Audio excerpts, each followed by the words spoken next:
USA, USA, USA. What a day yesterday out in Milan. The United States, gold medalists in hockey for the first time since 1980.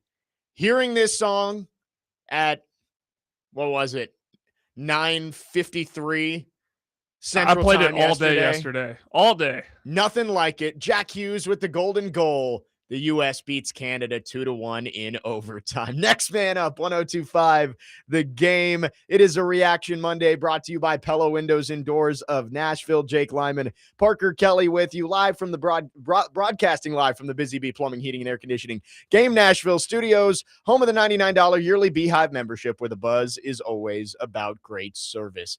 I had to lead with the free bird this morning. Parker, what a game yesterday. I mean, talk about on the edge of your seat, maybe not even in your seat. I was standing for most of the third period and overtime. U.S. gets it into OT despite a 5-on-3, multiple breakaways, a late penalty in the final minutes, but they get it to overtime. And less than 2 minutes in, Jack Hughes scores the game-winning goal. The U.S. beats Canada, and all of us get exactly what we wanted out of these Olympics, a U.S.-Canada gold medal game with the Americans coming out on top. It's hilarious because there was no football on this weekend, but yet it was the perfect sports weekend because USA defeats Canada in both gold medal games, the women's and the men's side. College basketball was phenomenal. I had my alarm set for 6 a.m. and I did not feel dreary when I woke up. I woke up, the heart was racing. I was ready to go. I pounded some coffee. I had Freebird playing in the background pretty much the entire day. And it was fantastic. Fantastic. See, I set my alarm for 6:55. I wanted to give myself 15 minutes to get ready for puck drop. You're right, poured some coffee, but I hate it. I didn't turn the TV on in time to hear the Mike Eruzione and Kurt Russell intro that they did, which I heard was phenomenal. I saw clips of it, but what a day. I had to leave for shoot around for Vandy's game against Kentucky. It was starting at 10:15. So when they went to overtime, I was like, crap, I'm gonna be late or I'm gonna miss the golden goal one way or the other. Thankfully, Jack Hughes scored early in overtime because if it had gone 5 more minutes, I probably would have had to leave. And I don't know if there's a radio call that you could find of that somewhere that I could have listened to on the way in. So I was a little worried. Jack Hughes got it done for me. I got to see it before I went out the door. But unbelievable game all around. The U.S. should not have won that game. And I don't want that to take anything away from the U.S. I'm not trying to Nathan McKinnon this of you be the judge of who's the better team. The U.S. scored more goals. The Americans are the gold medal winners. But the Canadians, they had so many grade A chances. And Connor Hellebuck, with maybe one of the greatest performances I've seen in any sport ever. 41 saves. And some of them were just ridiculous. Of course, the one with the stick, the paddle, I don't know how he got to that puck. That is I heard Robbie and Joe say this. We're going to be seeing that save for 25 years or more because that's literally saved the game. And of course, Nathan McKinnon, who's going to complain, you be the judge of who is the better team on the ice today. Maybe if you hit a wide open net late in the game, maybe you would have won. But guess what?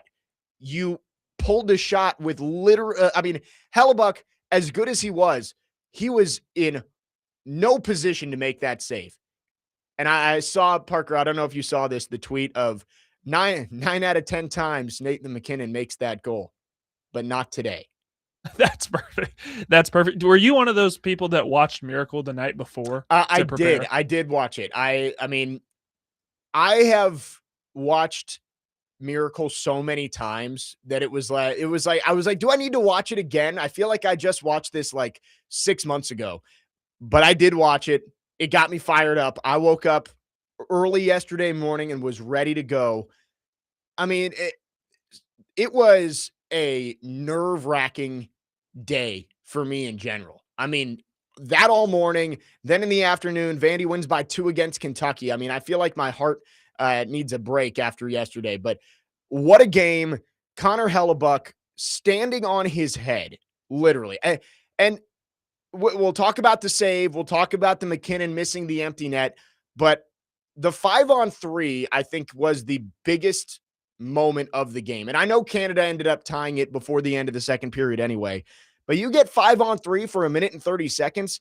There's a chance that you don't just score once, you score twice with the power play units that Canada has. With all the talent they have on the ice, the U.S. not giving up a goal there, that is the biggest moment of that game. Because things could have slipped quickly. If you give up one goal there, I know Makar scored a couple of minutes later, but getting off the ice and not giving up a goal 5-on-3 was absolutely huge in that game. And the U.S. penalty kill didn't give up a goal the entire tournament. Unbelievable stuff from the U.S. Nathan McKinnon can say all he wants. You can be the judge of who the better team was.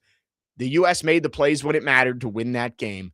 And America, gold medalists in hockey for the first time in 46 years. Yeah, just looking, it says USA 2, Canada 1, and that's the judge of that. So the 5-on-3, though, I got extremely nervous. Me too. Because you look at Canada's roster, at least on paper, and it just scares you with the amount of talent and the starters that they have and the different lineups. The U.S. is still really talented as well. I mean, they were the co-favorites going into this thing, but I mean, it scares you. And when they come out of the 5-on-3, completely kill it, don't give up a goal, I was like, man, that is just pure grit and spit right there. So it was awesome. If somebody had told me yesterday morning before the game, Canada's going to outshoot the U.S. by 20. They're going to have 1:30 of 5-on-3 time. You're going to get a breakaway from McDavid and a breakaway from Celebrini. I would have said, man, the U.S. might lose 5-1. Connor Hellebuck, I cannot believe he did not win MVP. And I did see that, I guess they do the voting after the first period of the gold medal game. Ian confirming that, which is really stupid. I get why I guess you have to do it that way, because if you don't, you might not get the voting in time to present the award.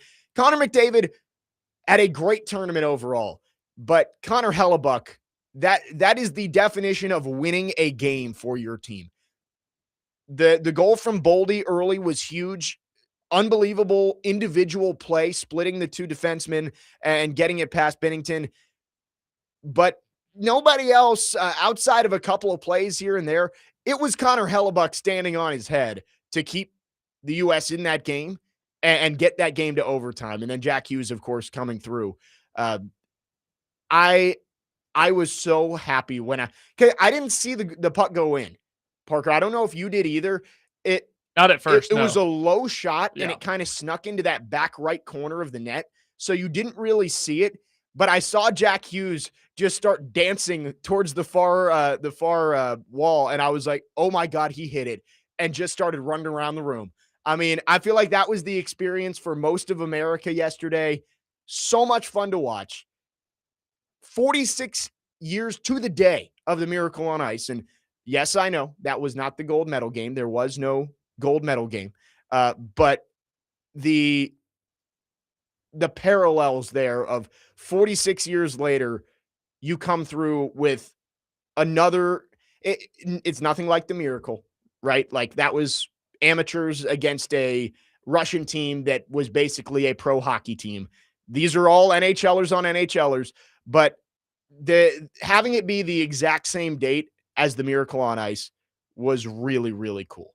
And I saw yesterday, was Mike Eruzione riding around on the shoulders of one of the Kachuk brothers or something during the celebration? That would not surprise me. I didn't see that. I saw he was everywhere. Though, I'll try and find it during the break here.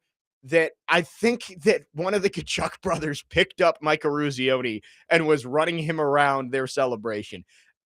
Awesome stuff. I am so thrilled for that team. They played hard. Connor Hellebuck, Chip from Mount Juliet says, Connor not getting tourney MVP is a travesty. I agree, but it's one of those things where the logistics of it, I guess, took it away, because I think after that paddle save late to keep it tied 1-1, there was no way anyone would have voted for somebody other than Connor Hellebuck. 8586 calls him Connor Matumbo on the text line. That's pretty good. Connor should have done the finger wag after the the paddle save there. 615-737-1025 is the phone number. If you have thoughts, our phone and text lines driven by WilsonCountyHyundai.com. Again, the U.S.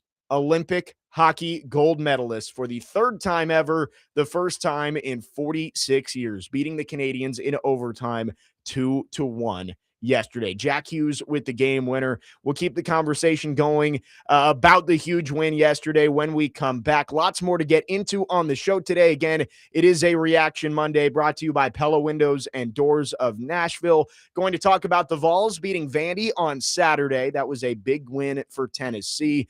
They'll match up again in Knoxville in a couple of weeks. It also is Combine Week. We'll talk plenty of Titans as we gear up towards free agency and the draft. And big news for the Vols. We've been expecting a decision on Joey Aguilar. It came this weekend that his request for an injunction has been denied. So all of that coming up throughout the show today, but more Olympic hockey talk when we come back. Jake Lyman, Parker Kelly off and running on this Monday. Next man up, 102.5 The Game.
Yes, we are. The United States beats Canada 2-1 in overtime yesterday in Milan. First ice hockey gold medal for the United States since the Miracle on Ice in 1980. Jake Lyman, Parker Kelly, next man up, 102.5 The Game. Getting your reaction to the huge win yesterday. The U.S. beating Canada on a Jack Hughes wrister in 3-on-3 overtime. Watching the replay right now on ESPN. Man, the frenzy off the bench, just so cool to watch that team. We knew the rivalry was there between these two teams after the Four Nations face-off last year, where they're dropping gloves 3 times in the first 15 seconds of the game. Like, these teams do not like each other, and this was the collision course that we looked forward to since the Olympics started. We finally got it yesterday, and it lived up to the hype. The U.S. gets the win. I cannot imagine it going any better yesterday for the U.S. Like, obviously, you would have liked to not have given up so many high danger chances, but that honestly made it more special in the end, I think, that Connor Hellebuck had to be so good to keep the U.S. in that game, and all it took was the one chance in overtime. Jack Hughes finishes, and we did it. We did it. For the first time in nearly half a century, the U.S. are gold medalists. It feels so good to say that the U.S. is the hockey power of the world after yesterday. And I couldn't believe it had been 46 years since the U.S. last won a gold medal, which was crazy. But you consider the amount of shots that Canada had and how Connor Hellebuck, just pure guts. And I love Jack Hughes' post-game speech, or post-game when he was interviewed, about how just the affection that he had for his country. And it's when you look at it through that lens, it's so much bigger than hockey. Those guys love their country. They love playing for each other. They put literally, I mean, he lost a tooth. It looked like he lost a couple during that game, and he put it all on the line for his country to win a gold medal. And that's why this sport and this Olympics was so special. Yeah, the picture of Jim Craig wearing the USA flag after winning the game against the Soviets, looking for his dad, like that is iconic. I don't think it'll ever be beat, but the picture of Jack Hughes with his teeth missing, with the flag wrapped around him, that was awesome to see yesterday. Iconic. Like, put it in the, actually, no, Europe doesn't deserve it. We're not putting it in the Louvre. We'll put it in the Met. There you go. It'll stay here in New York. 615-737-1025 is the phone number. Devin and Dixon says, when Jack Hughes scored the OT winner, I scared the hell out of my 4 cats and dog. Yeah, luckily I was alone yesterday, so I didn't scare anybody, but I feel like I did the Mike Eruzione, like, dance around the room, like picking my feet up after Jack Hughes scored it. Stephen from Clarksville says that was probably the best American goalkeeper/goaltender performance I've seen since the American soccer goalie had what seemed like 80 saves in one of the games of the 2014 World Cup, either against Portugal or Germany. I feel like I remember that. I want to say it was Portugal, because that was one of those matchups where you're like, oh, it's Ronaldo on the other side. They did face Germany too, who I want to say went on to win that World Cup. But anyway, unbelievable stuff. I will say hockey in general is better because of what happened in the Olympics this year. The NHL, there may be discussions about trying to remove NHL players from the Olympics moving forward. Kevin Fiala getting injured was a huge story throughout the last couple of weeks. Sidney Crosby getting hurt. It doesn't seem like that's as serious, but obviously didn't play in either of the last 2 games. There's going to be discussions about whether they should play. If hockey knows what's best for them, they will let them keep playing. They executed this flawlessly over the last year and a half. The Four Nations face-off last year was a brilliant idea to get people invested in international hockey. And the U.S. and Canada matchups in the Four Nations face-off were fantastic. And it got everybody salivating for Olympic hockey this year when those two teams met again. And the game yesterday just confirmed to everybody how much fun this is when you have best-on-best hockey in the Olympics, with how much these guys care about playing for their country. You cannot take the NHL players away from the Olympics in 2030 in the next Winter Olympics because it was so good yesterday. And this is great for hockey. I haven't seen the ratings or anything come out yet, but I would bet it is astronomical. The entire country was locked in on that game yesterday. You have to have NHL players in the Olympics. And for me, admittedly, I'm a casual hockey fan, but I'm excited after these Olympics to keep up with guys like Jack Hughes and Connor Hellebuck. And I know Connor Hellebuck plays on a Canadian team, the Winnipeg Jets, but still, I'm excited to see. And they're struggling this year, right? The Jets? Yeah. So I don't know if they have much of a chance at the Stanley Cup, but I'm still excited to see, keep up with these guys, after it's all said and done. And after the Four Nations really captivated the U.S. The Olympics captivated the U.S. I don't know a single person that wasn't watching yesterday, despite how early it was. We were all invested. So it's great for the sport. I mean, I had 3 group chats of people texting every update during the game and reacting to what was going on. It felt like the Super Bowl yesterday. Getting up early and watching that game, it was massive. And I feel like the NHL, even the risk of injuries that's always going to be there, they cannot get rid of what has turned into one of the best international products in all of sports, right? Like the World Baseball Classic is coming up in a week and a half, and I'm fired up for that.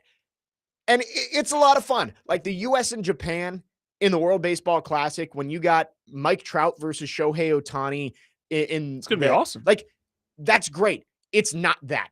Like Olympic hockey is so much better than anything else on an international stage. And you can't water it down just because you're a little scared of injuries. Because like you said, Parker, casual hockey fans are going to be more invested in the NHL moving forward. You watch these games and you're like, man, hockey's fun. I want to go out to games. I want to see these players. And like, I can't wait to go to the next Preds game. Like, I'm very excited. Right. I think this is going to, it's the rising tide is going to lift all the boats in the NHL. And yeah, you might risk an injury or two happening here.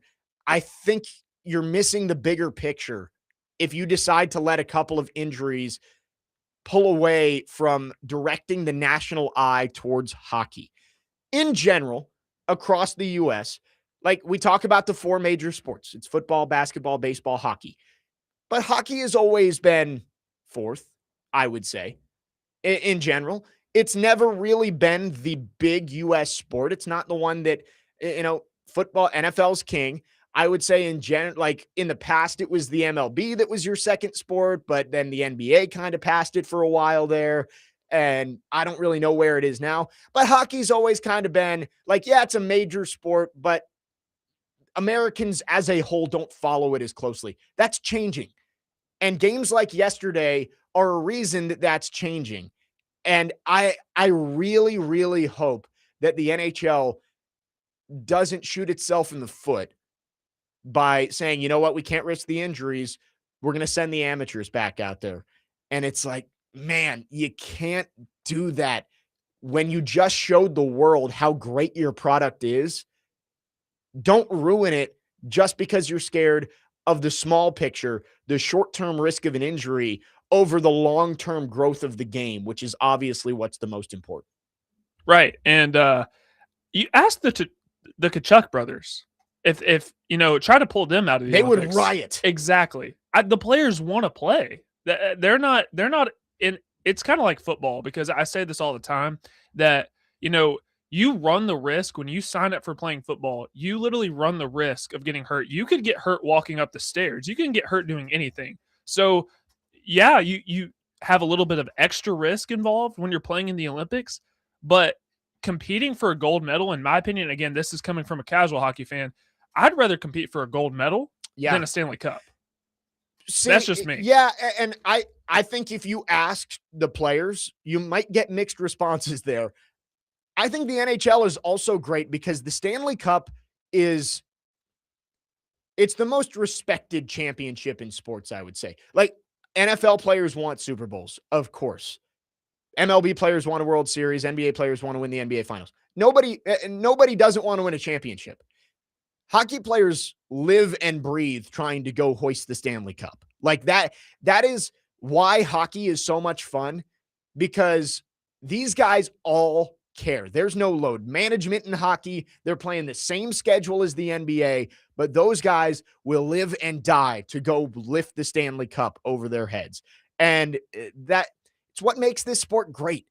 And I am so excited for playoff hockey. I hope the country as a whole starts to rally around it after the gold medal, and I really hope again that we get NHL players again in 2030. What a game yesterday. The US wins the gold medal, taking down Canada 2-1. Jack Hughes with the game winner in overtime. Connor Hellebuck with 41 saves, including some absolutely out of his mind stops to help the US get that game to 3-on-3 overtime. 615-737-1025 is the phone number. You can text or call. We will continue to talk Olympic hockey throughout the show, but do want to get to the big game around here on Saturday. Tennessee and Vanderbilt inside Memorial Gym. It was a thriller. UT comes out on top. We'll talk about that game when we come back. And with just 2 weeks left in the regular season, where are these two teams trending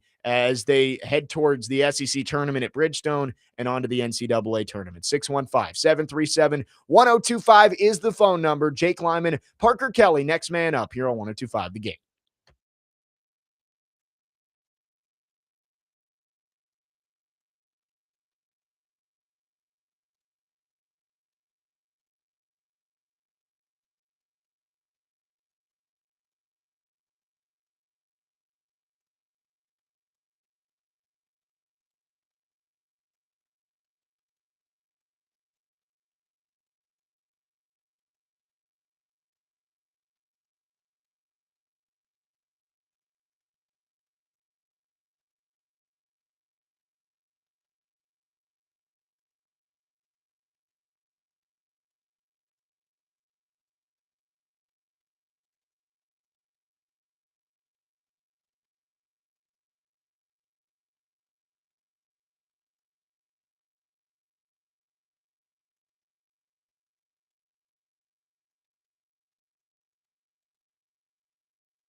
Next man up, 1025, The Game. Jake Lyman, Parker Kelly with you on your Monday morning.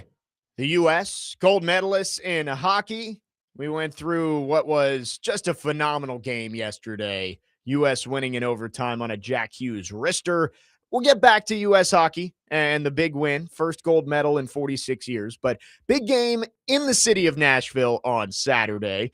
Vanderbilt and Tennessee, first of two meetings, and it was a tight game all the way through, back and forth, but it was Tennessee who came out on top. Nate Ament with a huge shot from the left side of the lane. You can make an argument whether his feet moved or, I heard Joe say double dribble, but, they didn't call it. Tennessee makes the shot. Vanderbilt could not answer back, and Tennessee gets the big win. The Vols have now won 8 out of 9, while Vanderbilt, after starting 16-0, has now lost 6 out of their last 11. Thoughts on the game overall, Parker? It was a tight one, maybe a little more low scoring than I expected it to be between those two teams, but Tennessee does come out on top inside Memorial Gym. It was another very exciting rivalry game, and it was good for Vanderbilt to get Duke Miles back. You could tell the impact that he had on the game, but overall, and I was texting with my dad about this, the physicality was clearly on display. It was almost like watching an SEC football game between the two teams, which was, again, very entertaining to see. But you have two teams that are kind of trending in opposite directions, for lack of a better term. You have Tennessee that's won 8 out of their last 9, and then you have Vanderbilt, as you pointed out, after starting 6-0, has lost 6 out of their last. Yeah, they're 5-6 over the last 11. Yeah, so kind of struggling there, but I think this has, and I was surprised to see Vanderbilt. If you watch the seeding, the first 16 seeds on CBS, Vanderbilt was a 4 seed. So I think, depending on how these two teams finish the season, I think both would be a projected 5 right now if the latest bracketology I saw is correct.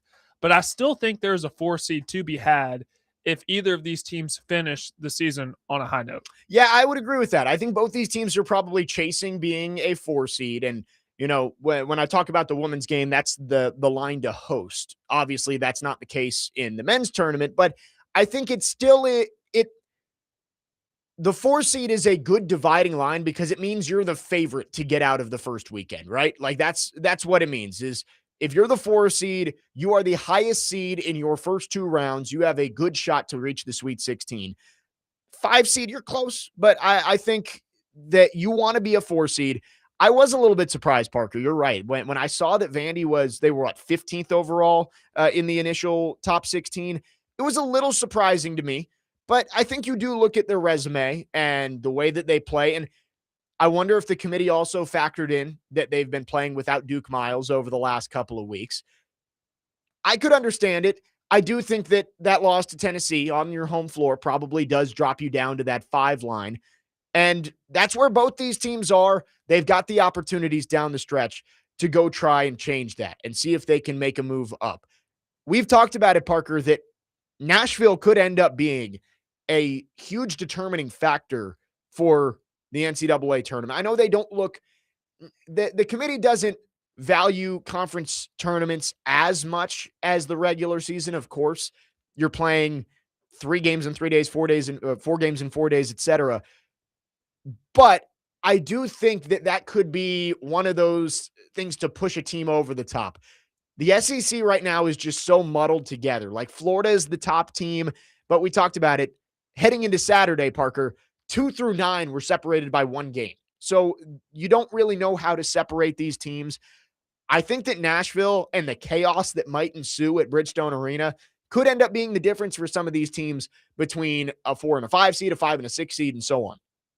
Right, and even a team like Auburn, who was really struggling, had lost their last 3 games or were 14-12, and somehow still projected to be in the tournament. They got a big win over Kentucky, which they desperately needed on Saturday, and are now 15-12. And I think Lunardi has them as an 11. So I think it is a good and bad thing, because you can make the argument that the SEC is the deepest conference in college basketball. And it's crazy to think about that they're projected to get 11 teams in, which would be the most by any conference. And yet it's still down from last year because they got 14 in last year, which will probably, it's going to be a long time before that happens again. But with the SEC, I feel like you need some bad in there because when it's this jumbled together, I'm interested to see how this affects teams come March. Because if you're consistently beating up on each other, Yeah. How are you going to feel come tournament time? Is your body going to be beat up? Are you going to be rested enough? That's something that I'm looking to see. Looking at the standings, Florida 12-2. They've got pretty good separation at the top of the conference. Alabama, Arkansas, and Tennessee all have moved into the double bye positions, 2 through 4. A&M at 9-5 is a game back in 5th. Then Vanderbilt, Missouri, Kentucky, Texas are all 8-6. Parker, we talk about the way Vanderbilt is trending, and it hasn't been great over the last couple of months. Injuries have some to do with that. They've lost in last-second buzzer beater attempts a couple of times. This game on Wednesday, I think, is a crucial game for the Commodores. You're facing Georgia, and Georgia's a good team. 500 in the SEC. They're borderline NCAA tournament team at this point. So Vanderbilt, this is your last home game, which is crazy to say, but because of the Ole Miss weather flip that happened back in January, where Ole Miss had to swap their home game and come to Nashville, now Vanderbilt plays their final 3 games on the road. Kentucky, Ole Miss, Tennessee. It's a tough stretch. You should beat Ole Miss. I mean, Ole Miss has not been very good this year. They're 3-11 in the SEC. But still, 3 games on the road in the SEC to finish off your season. Feels like they have to win this game at Memorial Gym on Wednesday against Georgia. Yeah, you have to. You got to take advantage of the home games when you have them. And we've talked about Memorial Magic several times. And it seems like, the games against Oklahoma, the games against Tennessee, the Memorial Magic wasn't there. So you gotta take advantage. And I think Georgia's a good team. Georgia's good. They had a weird loss to Oklahoma, and before that they lost to Florida, but they've rebounded nicely against Texas, beat Kentucky in Rupp. So they're kind of they put together a couple really good games, and now you're walking into Vanderbilt. But this is a game that Vanderbilt is going to be projected to win. They need to win to kind of build some confidence towards the latter stretch of the season. So we'll have to see how it plays out. Yeah, right now, Joe Lunardi has Georgia as a 10 seed. So not quite on the bubble, but also not very far right removed now from the bubble. They're in. They're right. He doesn't have them listed as last 4 buys or last 4 in. So right now they would be firmly in the tournament. So this is not a team that it's just like, all right, they're coming into our place. It's a pushover. Vandy's got to show up. I think maybe the biggest factor is how is Tyler Tanner feeling? We've heard from Mark Byington over the last couple of days that Tyler Tanner has been playing with the flu. I don't know exactly how you can quantify that, but 2 really tight losses against Missouri and Tennessee. You wonder if maybe a fully healthy Tyler Tanner could have changed the result there. He still had 16 points, 2 assists, did have 4 turnovers, which is uncharacteristic for Tyler Tanner. Getting him back healthy for Wednesday's game could be massive for Vanderbilt. Again, Commodores are in no danger of missing the tournament, obviously. They are an NCAA tournament team, but you want to peak at the right time. And with those 3 road games at Kentucky, at Tennessee mixed in there, and then you turn around and you get ready for the SEC tournament, you've got to start trending upwards soon. This is the time to start ramping up so you are peaking when you get to March. It's crazy. March is 6 days away, Parker. I know that we brackets don't in 3 weeks. Right. We don't get a bracket for another 20 days, but March starts now, basically. This is when you have to start playing like you're in the postseason and start gearing up for the SEC tournament and for March Madness. So Wednesday is a huge game for Vanderbilt against Georgia. It makes me think of a team like Nebraska, who had that big, long, undefeated streak, right. And they are really, really struggling in Big Ten play. And the Big Ten's a gauntlet as well right now, but they're really, really struggling. And they are a team that has not won an NCAA tournament in program history.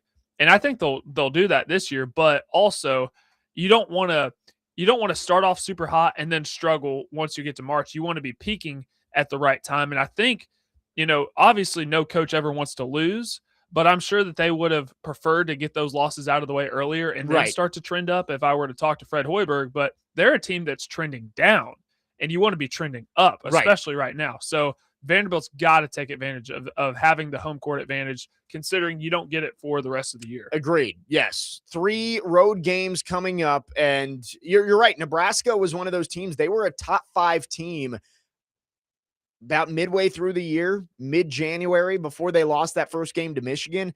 And they're trending down. They're now projected as a 4 seed by Joe Lunardi. So those are the teams. It's like, hey, you can get off to a hot start, and it banks wins so that you feel like you're in a good spot later on and you can afford a couple of losses.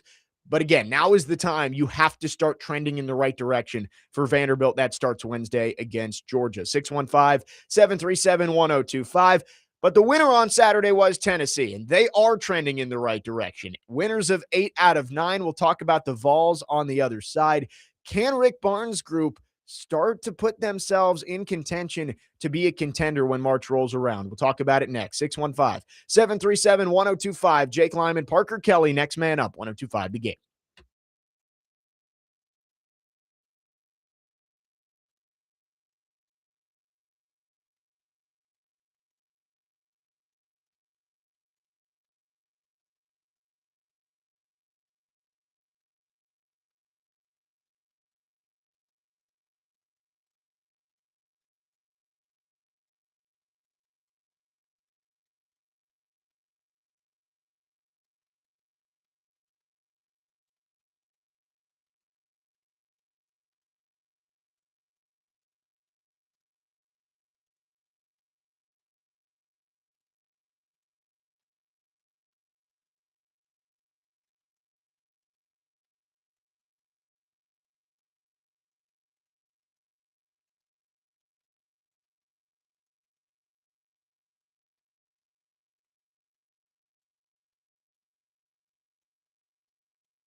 Next man up, 1025 The Game, Jake Lyman, Parker Kelly. March is coming. 5 days from now, we will be rolling into March Madness, conference tournaments, and then, of course, the NCAA tournament. We are 20 days away from getting a bracket on both the men's and the women's side. Big win for Tennessee on Saturday inside Memorial Gym. 69-65 was the final. The Vols able to win the first of two matchups with the Commodores this year. Second one coming up in early March out in Knoxville. And looking at this Tennessee team, I think there was some doubts early on in the season, especially about whether this Vols team was going to be as competitive as they've been in previous years. You look back 2 years ago, the Elite Eight team with Dalton Connect falling to Zach Edey and Purdue in the Elite Eight last year. Really good team with a lot of experience. Zakai Ziegler still there running the point. This is a new looking team. They've got returners, but it's a new look Vols team under Rick Barnes. Jacoby Gillespie is the guy that they're going to rely on. But we said it last week, Parker, that I think Tennessee's hopes might rely on their star freshman in Nate Amen. And although it wasn't his best game on Saturday, 13 points on 3 of 13 shooting, it's like not his best stuff. Coming through in a moment like that on the road against a rival, that's got to be huge for a freshman heading towards his first chance in March. To have that moment in the back of his mind of, hey, I came through in a close game down the stretch and beat a really good Vanderbilt team, that could end up paying dividends down the road for this Tennessee team when inevitably you end up in some tight games, whether that's here in Nashville or once they reach the NCAA tournament. Yeah, it's his lowest scoring outage since Texas on January 6th, in which he had 8 points. So he had 13 points against Vanderbilt on Saturday, which, is not bad, but also for a projected lottery pick, it's not the best. But you got to consider how far Nate Ament has come since, first arriving on campus in Knoxville. The biggest thing that he was going to have to get used to, which Rick Barnes has talked about, is the physicality of the conference. And you saw that when Vanderbilt was kind of pushing him around. He had some tough falls on the hardwood, but eventually, being able to overcome that and have the game-winning shot, that just shows you he's kind of sticking his chest out a little bit, right? Which something he didn't do to start the season. And Tennessee had some big games early on against teams like Houston and against Kansas, and he wasn't doing that. Now he is. So you can really start to see the confidence grow. And even if he didn't score 20 points like he's been used to doing, he came through when his team needed him most. Very clutch shot, and Tennessee walked away winners in a tough Vanderbilt environment. Tennessee now puts themselves in position to get that double bye in the SEC tournament, which is huge. Not having to play till Friday if you want to go win the conference, which obviously any trophy that you get, you want to compete for championships. That's a championship out in front of you, but also could help improve their seeding. They're right now tied for second in the SEC with Alabama and Arkansas. And Parker, I look at the schedule down the stretch, and it's favorable for this Vols team. Yes, you still play Alabama and Vanderbilt, but both those games are at home, which is great for them, getting to play inside the Food City Center. It'll always be TBA. It'll always be TBA. But then your two road games, never easy to go win in the SEC on the road, but it's Missouri and South Carolina, the two Columbias. And Missouri's not a pushover at all, but I think you'd much rather play those games on the road than Alabama and Vanderbilt. So the schedule setting up favorably, I wouldn't say they'll win out, but I think it's very likely they could win 3 out of 4 down the stretch here. And this might be a Vols team that teams don't want to face come the SEC tournament and NCAA tournament because of the way they've been playing over the last month or so. Right. It's been a really quiet, obviously we're going to talk about it here in the state of Tennessee, but nationally, this is a very quiet storyline that's flying under the radar. But winning 8 of your last 9 in the conference, it makes those Kentucky losses just how? How did that happen? Especially when you had a double-digit lead at one point in both games. This Vols team has been kind of confusing because when you think you have them figured out, then they do something like that to Kentucky. But they needed this point in the season, because after that first Kentucky game, you had Mississippi State in there, LSU, Oklahoma. Before that, it was Ole Miss and Auburn. So a couple of tune-up games. Those teams aren't exactly easy to play, but they're easier compared to who you were playing. So now you're getting into this backstretch where you're at Missouri, which is a tough game. You have Alabama in there. You have Vanderbilt again. So the confidence for this team is going up at the right time. But those Kentucky losses, I just sit here scratching my head like, how did that happen? Yeah, you're right. It is crazy to look. Tennessee would be winners of 11 in a row if they had just held on against Kentucky. And I understand it's like you win those games, maybe something changes in other games, the butterfly effect, all that kind of stuff. But you just look at that in a vacuum and you can say you lost by 2 against Kentucky in a game when you had a double-digit lead. Then you lost by 3 on the road against Kentucky in a game when you had a double-digit lead. This team is playing really well right now. And you're right. Nationally, I don't think they're getting a lot of recognition because we've been used to these Rick Barnes teams at Tennessee being in the top 10 the last couple of years, right? They are viewed as a national power. I think this year, overall, they haven't been viewed that way. The loss to Syracuse, looking back in the ACC SEC Challenge, like that has not aged well for Tennessee. And I think a lot of analysts kind of just put Tennessee on the back burner and said, all right, this isn't a Tennessee team worth paying attention to this year because they're not an Elite Eight team. They're not one of those teams that can contend for a national championship. And I still don't know if they are one of those teams yet. But the way they're playing lately, I can tell you, I don't know if I would want to see them on my side of the bracket when we get to the postseason. Yeah, and you look at their losses too that came really early on. You're talking about a team that beat Houston, which is never easy to do. You lose to Kansas. You lose to Illinois. Illinois is a borderline national championship contender. Kansas has had some really good wins. They're a little bit hot and cold. The Syracuse loss is also kind of one of those questionable. You lose to Arkansas at Arkansas, okay. You lose to Florida at Florida, given. But those Kentucky losses, man, I can't stop thinking about them. But again, if you're trending up at the right time, that's all you can ask for. Yep. And 8 out of 9 for the Vols. They are back in action coming up on Wednesday as well, I believe. Tuesday against Missouri on the road. That is a late tip, 8 o'clock Central Time. So we'll see if Tennessee can keep it going down the final 2 weeks of the season. You mentioned Kansas, and I just quickly want the Darren Peterson stuff. When is Bill Self going to say it's like, I can't do this anymore? Right? Like, I get it. He's super talented. He may be the best player in college basketball, but he's quitting on your team just midway through games. I do not get how this is happening. And like Kansas, you're a blue blood. Like, you are one of the best programs in the country. Is the 19 minutes that he's giving you per game and then quitting, is that worth the message that you're sending to the rest of your roster when you're continuing to let this guy give up on your team day in and day out? I saw Dick Vitale, who was actually here in Nashville for the Tennessee Vandy game, which was cool. Dick Vitale said it's time for a divorce here between Darren Peterson and Kansas.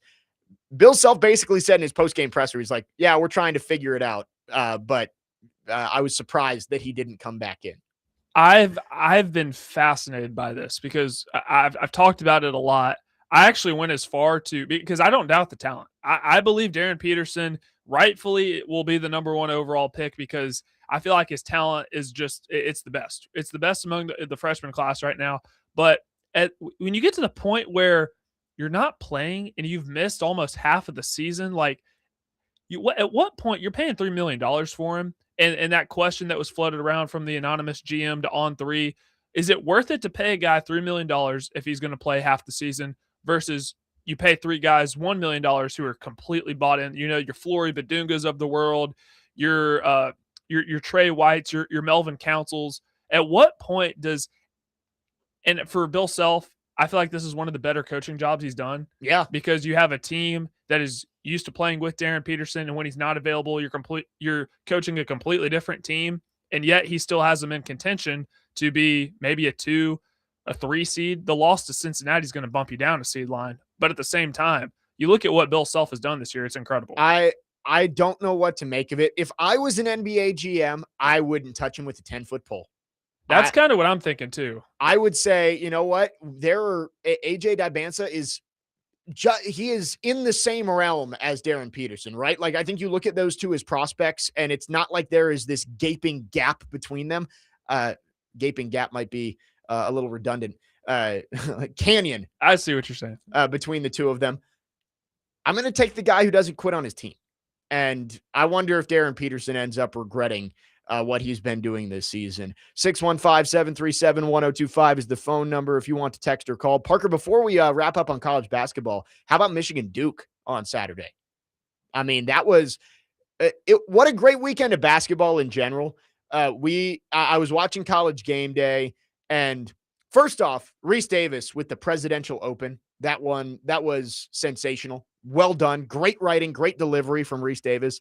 But I think it was Pete Thamel said, this is only the second time this has ever happened in the regular season where you get the top four teams playing each other in the same day. And I would venture to guess that the first time was like non-conference, right? Like it would have been during Thanksgiving week or during, one of those MTE kind of things. To have it happen this late in the season and have the top four teams playing each other, awesome stuff. And Duke beating Michigan, that is, I wasn't sure about the Blue Devils. Like, I know they're good, but I was like, I don't know if I would put them as one of my top teams for a national title. I think that establishes them right at the top, along with Michigan, along with Arizona, along with Houston and Iowa State and all those teams. Like, we might have ourselves a really wide open March based on the results we saw this past weekend. Well, I put the stat out on my Twitter after the game. Michigan came into that game averaging 90.5 points per game, which was fourth in the country, and Duke held them to 63. Crazy. That is elite defense on all levels, which they've had under John Shire. But it was a phenomenal basketball game, which we expected it to be. I thought Houston, Arizona was great too. It was a phenomenal weekend, a phenomenal college basketball weekend, phenomenal sports weekend in general. But that could have been a preview of the national title game. Right. Absolutely. 100%. I believe those are your two best teams, and throw Arizona in there as well. It was a great weekend of sports. College basketball, of course, the U.S. beating Canada for the gold medal in the Olympics. Awesome weekend of sports, but it's now Combine Week, and we will spend hour number 2 talking Titans. Mock drafts, pre-Combine mock drafts are everywhere.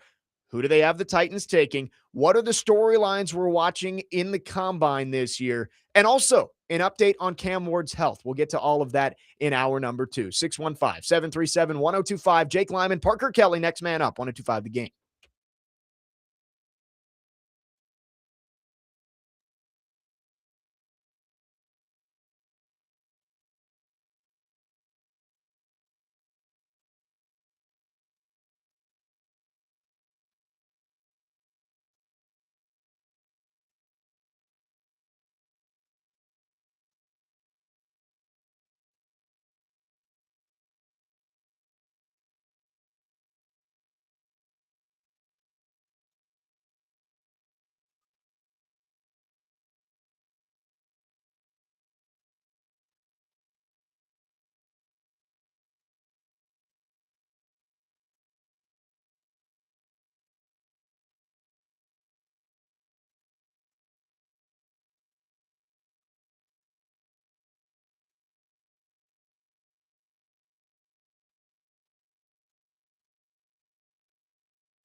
Next man up, 102.5 The Game. Second hour on this reaction Monday. Jake Lyman, Parker Kelly, broadcasting from the Busy Bee Plumbing, Heating, and Air Conditioning Game Nashville Studios, home of the $99 yearly Beehive membership, where the buzz is always about great service.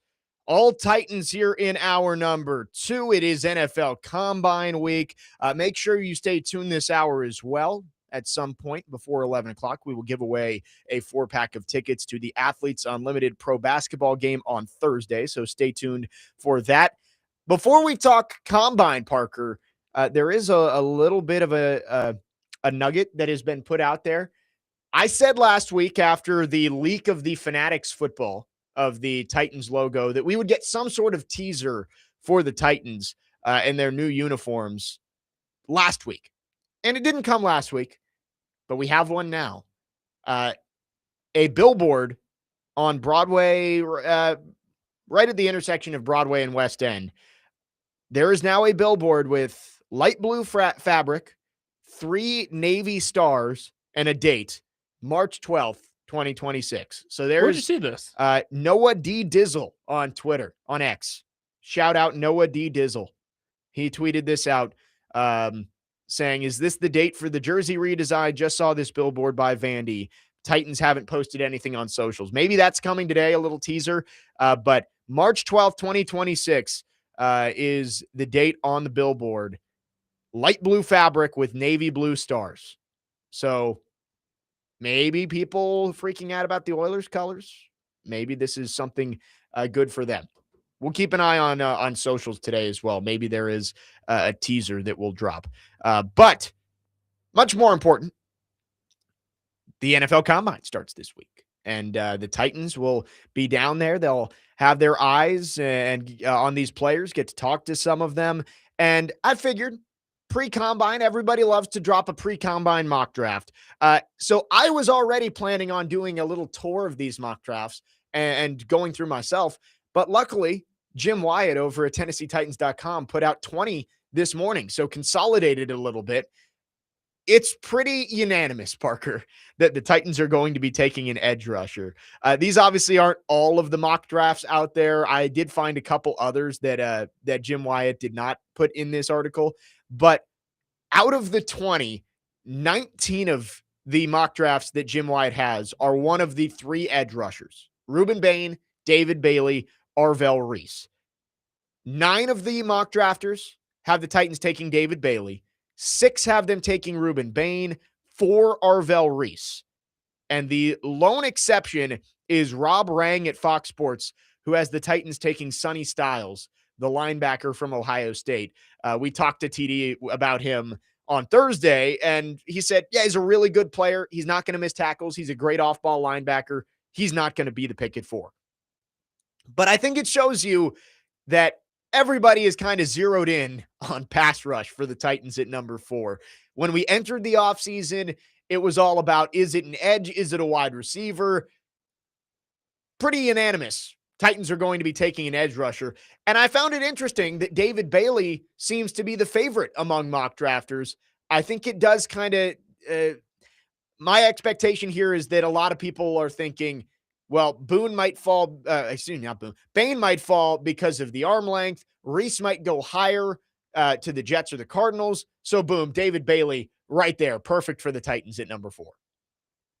Yeah, and the thing is, I'm not going to be upset about drafting David Bailey because I believe he's an incredible athlete, an incredible edge rusher. So I'm not going to be upset either way if you end up getting Ruben Bain or David Bailey or Arvell Reese. I believe you can't go wrong with any of the 3.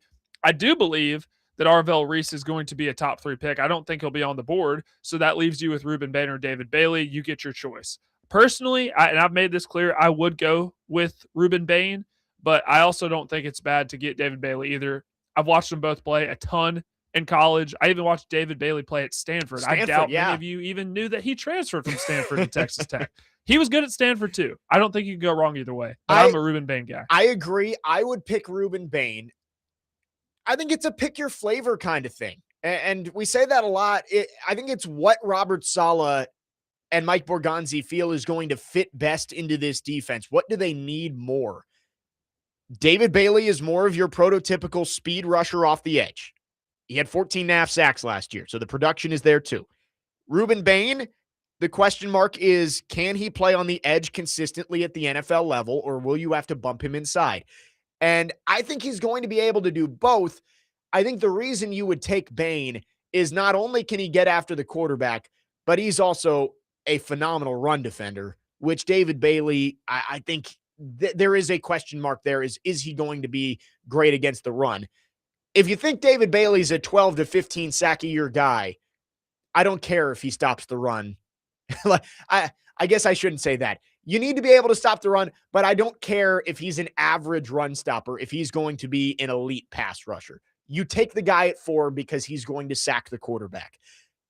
But if it's close and you think Bain and Bailey are comparable, I think that's why I lean Bain, is I think he is a more versatile player, and I think he's going to be able to be an impact player on all 3 downs for the Titans, where Bailey may be more of your pin your ears back, go get the quarterback type of guy.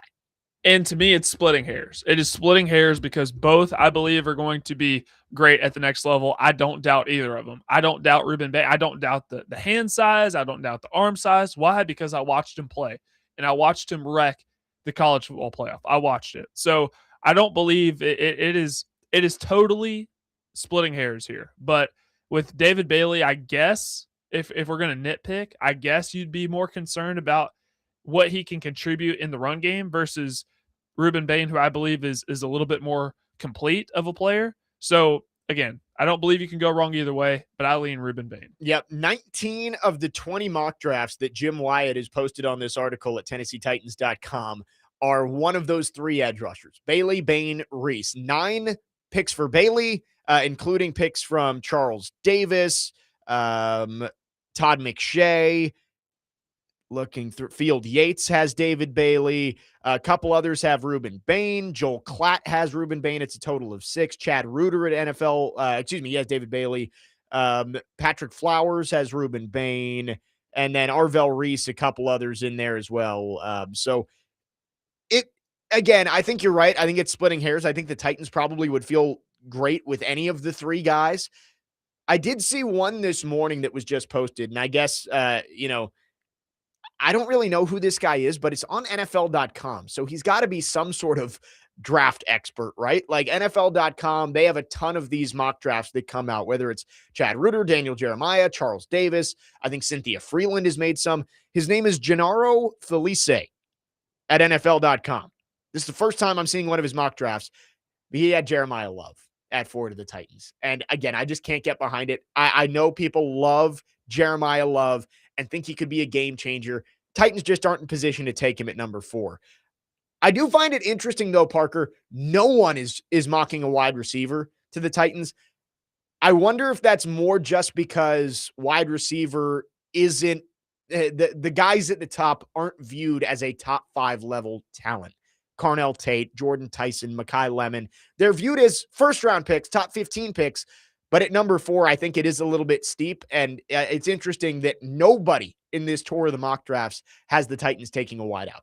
It's because there's not a single one that I would take with the 4th overall pick. Not a single one. I love Mekhi Lemon. I think you can make the case that Mekhi Lemon could be a top 10 pick, and I'd be okay with that. But I'm not going to spend a 4th overall pick on one. And I believe too that, like, even in the 2nd round, you can get guys like a Jeremy Bernard or a maybe an Omar Cooper, a Chris Brazzell. There are plenty of Chris Bell. You could get plenty of those guys with your pick in the 2nd round and still be better off that way. And then you get an elite edge rusher with your 4th overall pick. Yeah, I think you're going to have better luck finding an instant impact player at wide receiver in the 2nd round than you will at edge rusher. They're going to be good edge rushers there at 35, but there's no David Baileys, there's no Ruben Bains. And you might be able to say, yeah, there's no Jordan Tyson or Carnell Tate or Mekhi Lemon at 35, but I think the gap's just a little bit closer. 615-737-1025 is the phone number. You can call or text. Our phone line's driven by WilsonCountyHyundai.com. What are some storylines to watch in Indianapolis this week? I know the big one, or maybe the short one, Ruben Bain's arms. What are they going to measure in at? That's going to be a big question. We'll get into some other ones as well when we come back. Talking Titans for all of hour number 2. Also coming up this hour, an update on Cam Ward's injury status. Very interesting. We'll get into that too. 615-737-1025. Jake Lyman, Parker Kelly, next man up. You're on 1025 The Game.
Next man up, 1025 The Game. Jake Lyman, Parker Kelly with you on this Reaction Monday.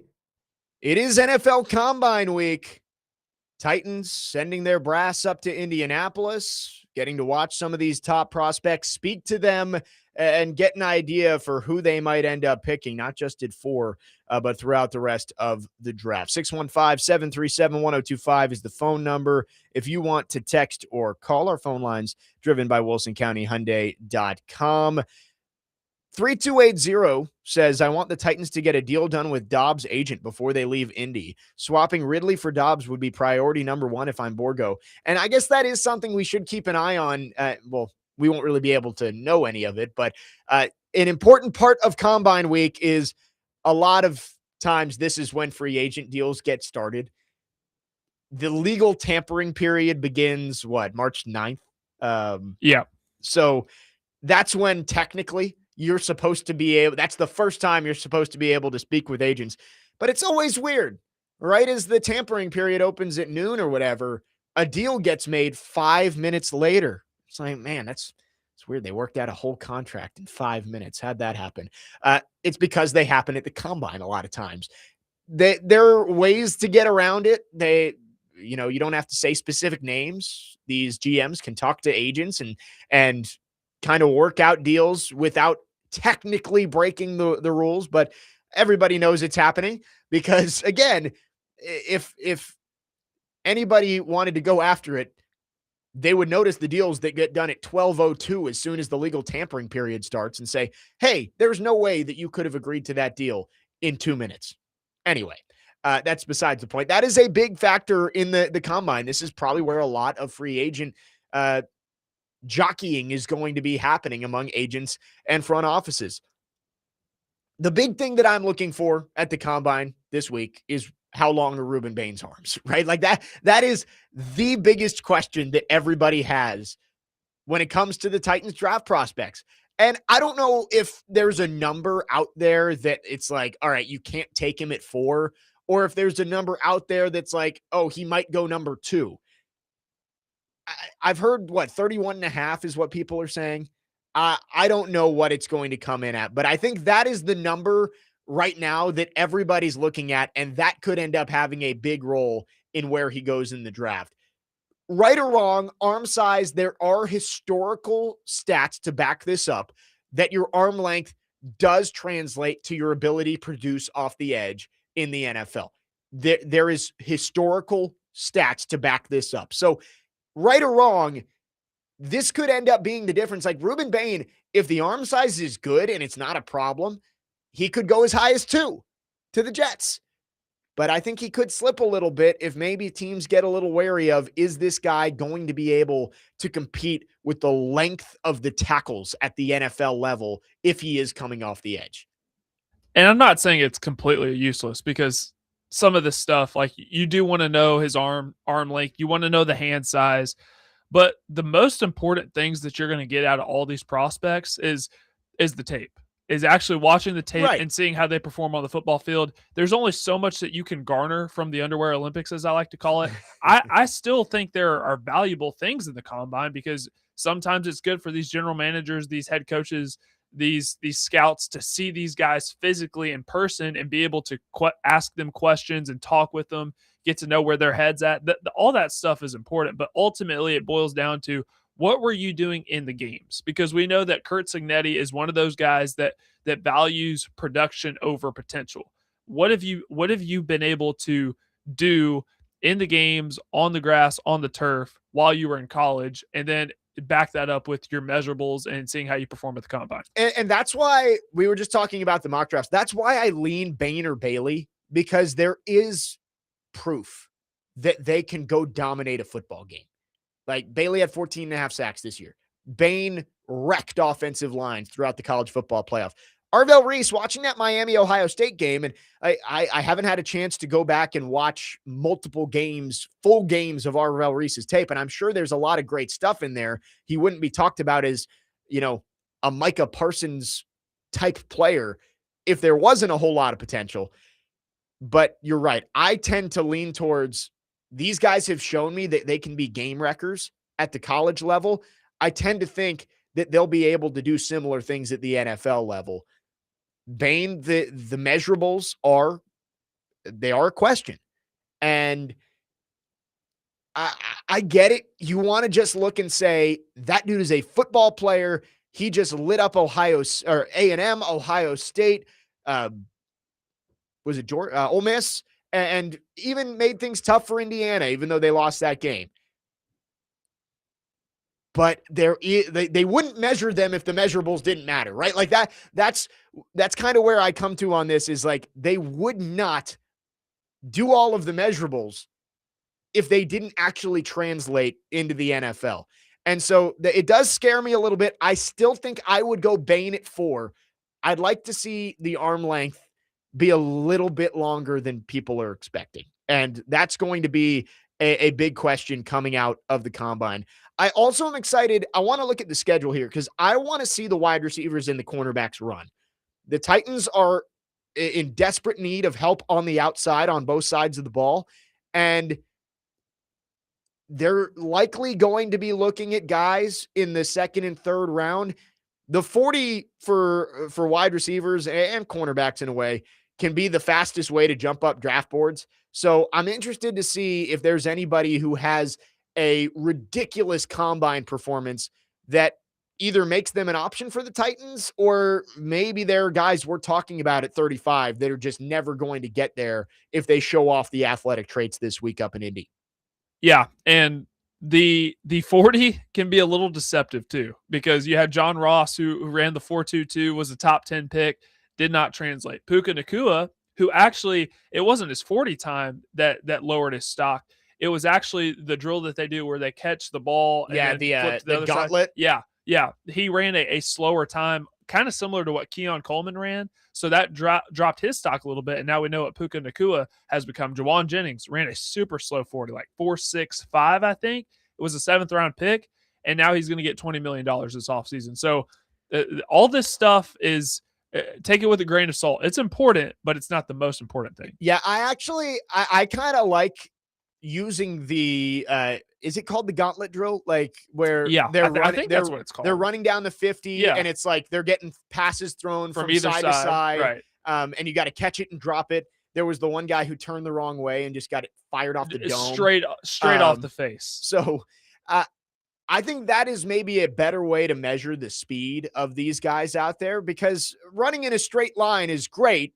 Again, you mentioned John Ross. You can run a 4.240 and that's awesome.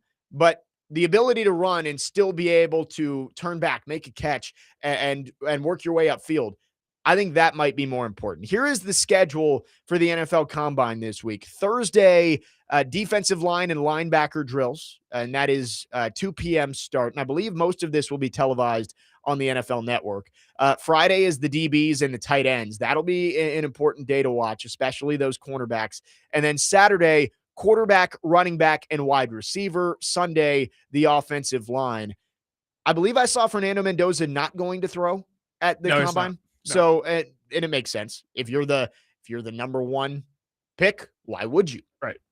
And not going to throw, or well, he is going to throw at the pro day, but that's more so to help out his teammates. Right. I am interested to see how many of the top wide receivers run and what they do, because I'd like to see some of those guys, a Jordan Tyson who has struggled with injuries. Can he go out there and go through the Combine healthy and prove that maybe that's behind you?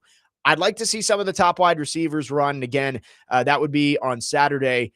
Quarterbacks, Ty Simpson said he's going through everything, right?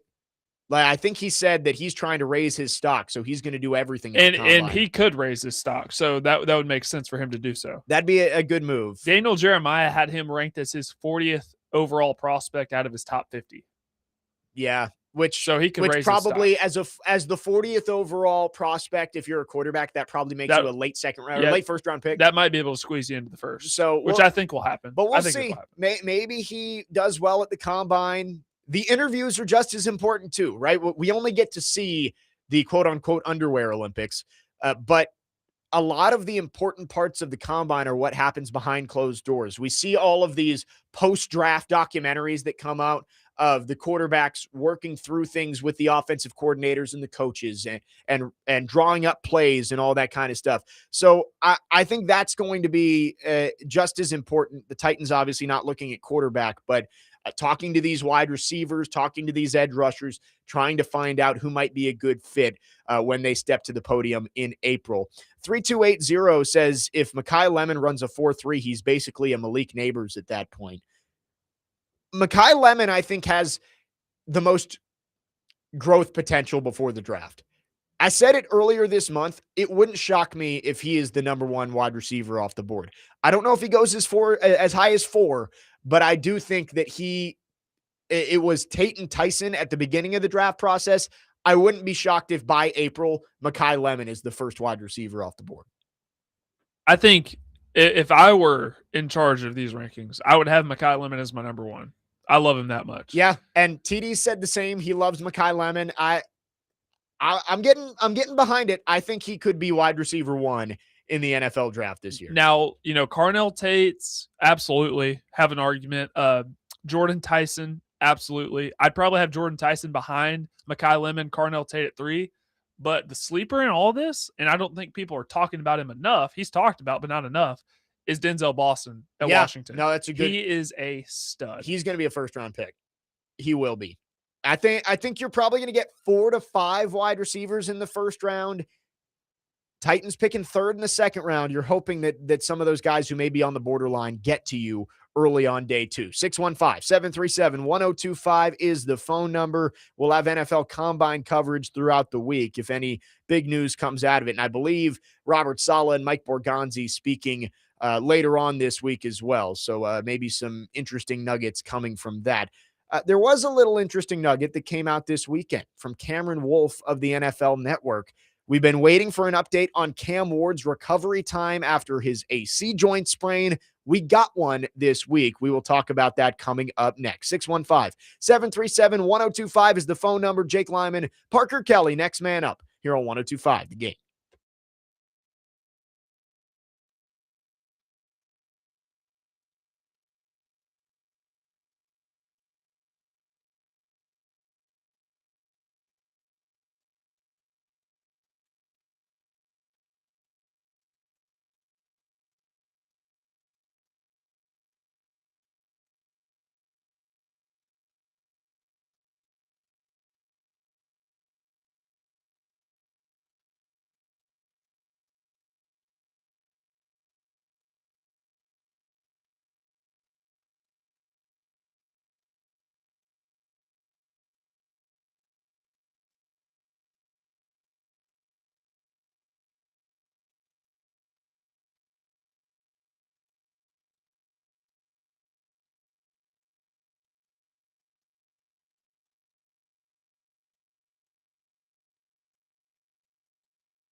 Tom, let's start in Tennessee, where Cam Ward is recovering well from his right shoulder AC sprain. I'm told he worked with his quarterback coach, Daryl Colbert Jr. this past week, working on lower body work. They haven't thrown the ball yet. The plan is for March, in about 2 or 3 weeks, for him to resume throwing the ball. Colbert said they're working on his base, he told me, to try to get back from some of the bad habits he picked up last year with some of the struggles they had offensively, some of the pressure he had on. They want to get his his feet back right, get that base right for when he can throw. The next thing is Brian Daboll, the offensive coordinator. I'm told Cam Ward is very excited to work with him. He believes he's going to allow him to be the playmaker he was in college. He saw what he did with Josh Allen. And one thing I was told about Daboll and Ward, they had a really good relationship in the pre-draft process last year. And so Daboll was Ward's #1 choice once they were trying to figure out offensive coordinators. Daboll also tried very hard when he was the Giants head coach to trade up and get Ward. And so those two get to work together and show off those playmaking ability. One thing Colbert told me was they want to work with Ward on taking the easy throw, taking the 5-yard throw sometimes that he got away from last year. They think that will help him in year 2. That was Cameron Wolfe of the NFL Network with an update on Cam Ward as he returns from that shoulder sprain that he suffered in Week 18 against the Jaguars. Jake Lyman, Parker Kelly, next man up, 102.5 The Game. Good to hear Cam Ward going to get back to throwing the football in 2 to 3 weeks. Something that I think maybe was in question at times throughout the last month or so since the injury. You didn't know. All we knew was that he wasn't going to have surgery, but you didn't know how long it was going to take him to get back to throwing the football. Great to hear that he will be throwing the football in March. And one thing Brian Daboll said in his introductory press conference last week over and over was April can't get here soon enough. I felt like I heard it like 4 or 5 times. It's good to know that when they do get back out on the field in April, that Cam Ward should be a full go. Or at least be able to do everything that they're asking of him, because there's a lot that he needs to improve on heading into year 2. And the only real way to do that is get reps, especially when you're entering a new offense. Right. It's the same thing for any rookie, right? The more reps that you get early, the better. And that's why it was impressive that Cam Ward was able to play almost the entire season, almost every snap for the Tennessee Titans, which rarely ever happens. I don't even know if it's ever happened before, if a rookie's ever been able to do that. But it's been really, really impressive, and clearly lots of things to help build off of his rookie year. And I think Brian Daboll will be able to do that. Now it's just about putting those pieces or actually doing it. So it should be exciting. I was very happy to hear that 2 to 3 weeks that he's going to be back throwing. But there was also a lot of buzzwords there in that hit from Cam Wolfe about talking with Daryl Colbert, Cam Ward's quarterback coach. And it kind of felt like he was trying to say everything that he was being criticized for, right? Cam Ward, he took a lot of criticism, and it's going to happen when you're the #1 pick and people expect you to be excellent immediately. And he wasn't. It took a little bit for him to get in the flow of things. He was much better down the stretch. But the few things that I think were consistent criticisms of Cam Ward was his base, that he wasn't stepping into throws. The feet sometimes didn't match the eyes, that he struggled with getting his footwork right. And also that he would not take the easy throws. He was always hunting downfield for the bigger play and was passing up some of these 5 or 6 yard gains that in the long run are going to be more advantageous for the Titans offense. On 2nd and 10, if you can pick up 6, you feel better in 3rd down than throwing up a 50-50 ball that odds are is probably going to end up being 3rd and 10. So I like to hear that from Daryl Colbert, but it was funny. When Cam Wolfe was saying that, I'm like, well, they're saying all the right things of what Cam Ward needs to work on, because that is pretty much exactly what everybody who watched him play said. The footwork needs to be better, and he's got to be better about taking and hitting the layups that are given to him by the defense. As a football nerd, this gets me excited to hear, Cam Wolfe talk about Cam Ward's base and his footwork. And I could get really scientific.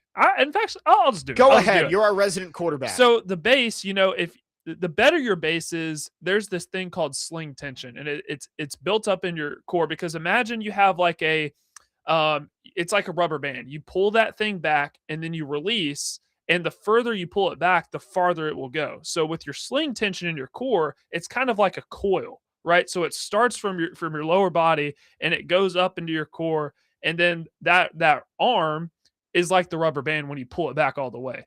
So the better your base is, the better that sling, the more sling tension in your core there is, the more velocity you can get on the football. So that makes me really excited to hear. Yeah, I mean, I love it. We're getting all of the biological reasons that the base, the footwork is so important for being a quarterback, right? Like, you don't really think about that. A casual football fan may not look and watch a quarterback's feet, but most times the feet are going to tell you what's going to happen on a certain play.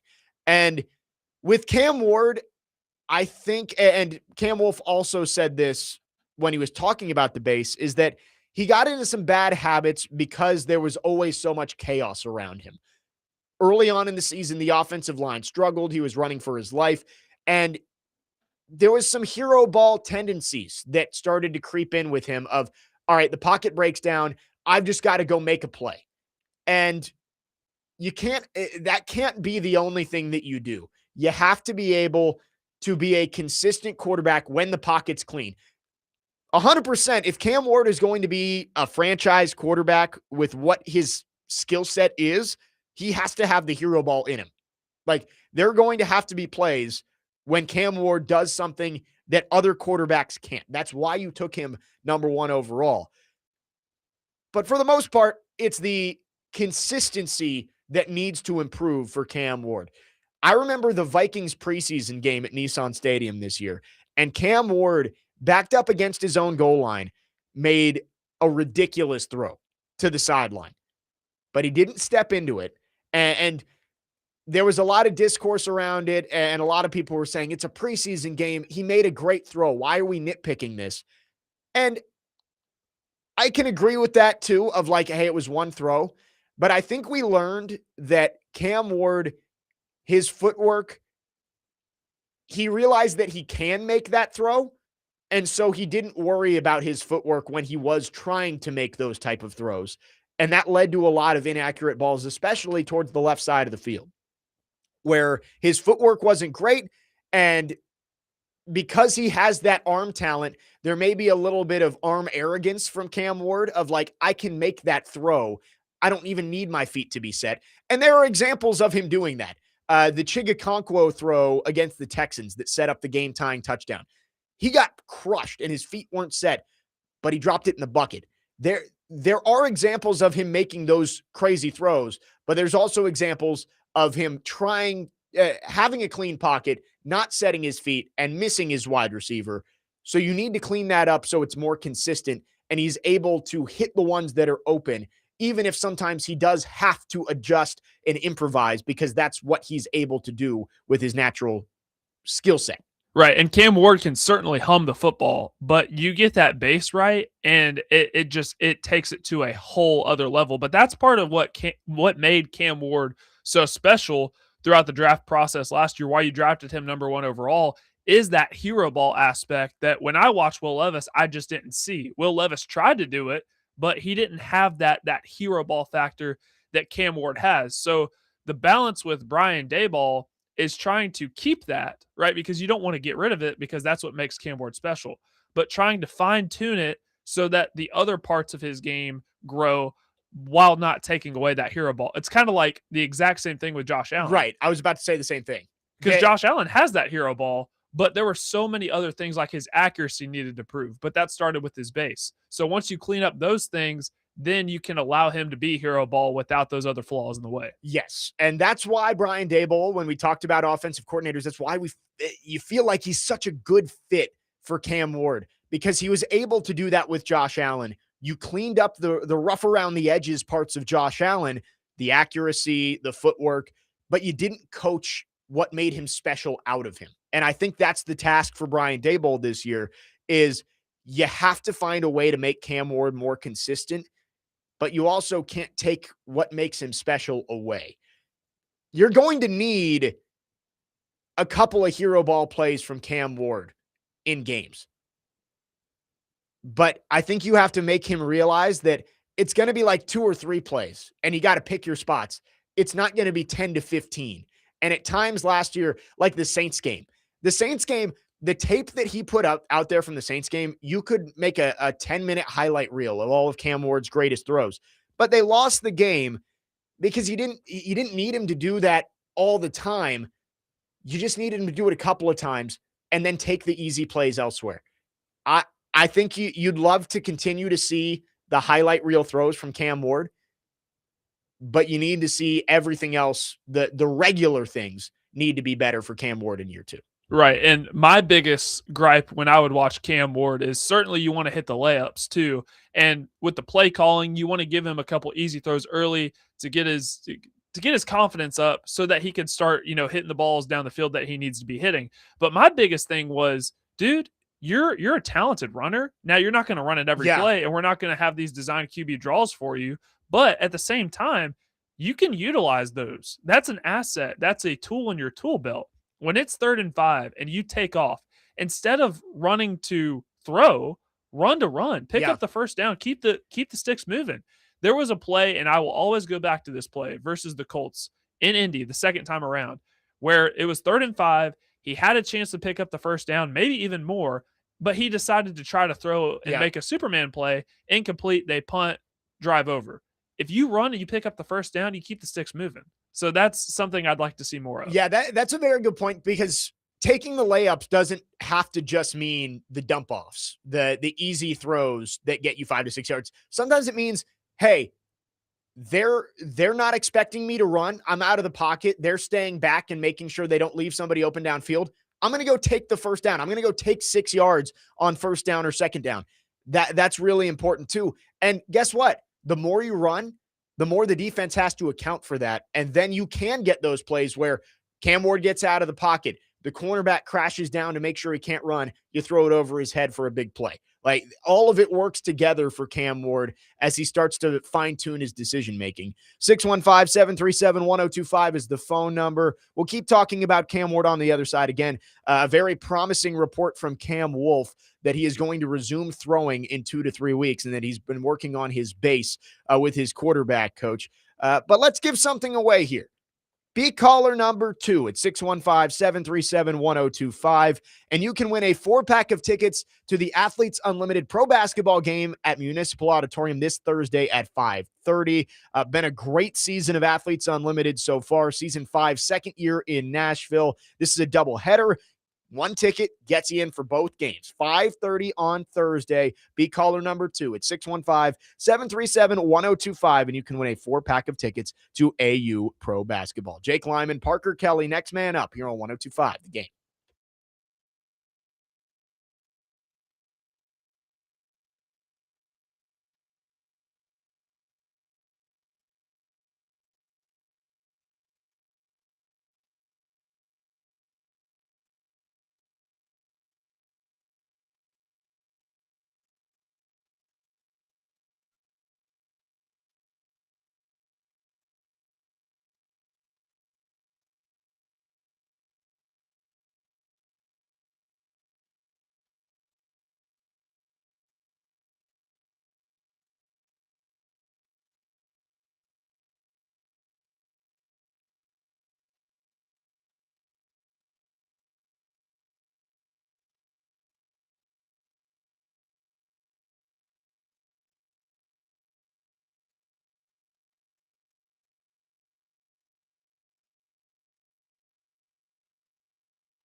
Next man up, 102.5, The Game, Jake Lyman, Parker Kelly. Wrapping up hour number 2 on this Monday morning. It is a reaction Monday. Already talked a bunch about the big win for USA against Canada for the gold medal yesterday. What a morning it was. And of course, Tennessee beating Vanderbilt on Saturday in Memorial Gym, but spending this full second hour on the Titans.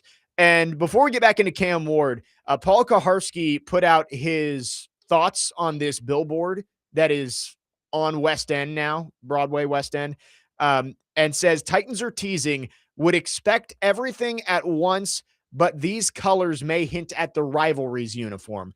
And I would tend to agree with PK there that I don't think the logo that we saw was just a fluke. I think the Titans are embracing the Oiler color scheme of the baby blue and the red, but it would make sense if you're going to the Oilers color scheme for your typical uniforms that maybe you keep the two-tone blue for the rivalries alternates that the AFC West and the NFC East got this year.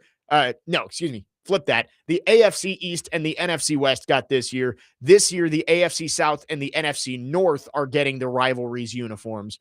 So it would make sense, Titans flipping their color scheme, you keep the two-tone blue as part of that alternate. So we'll keep an eye on it. Again, I know a lot of people are invested in this rebrand for the Titans.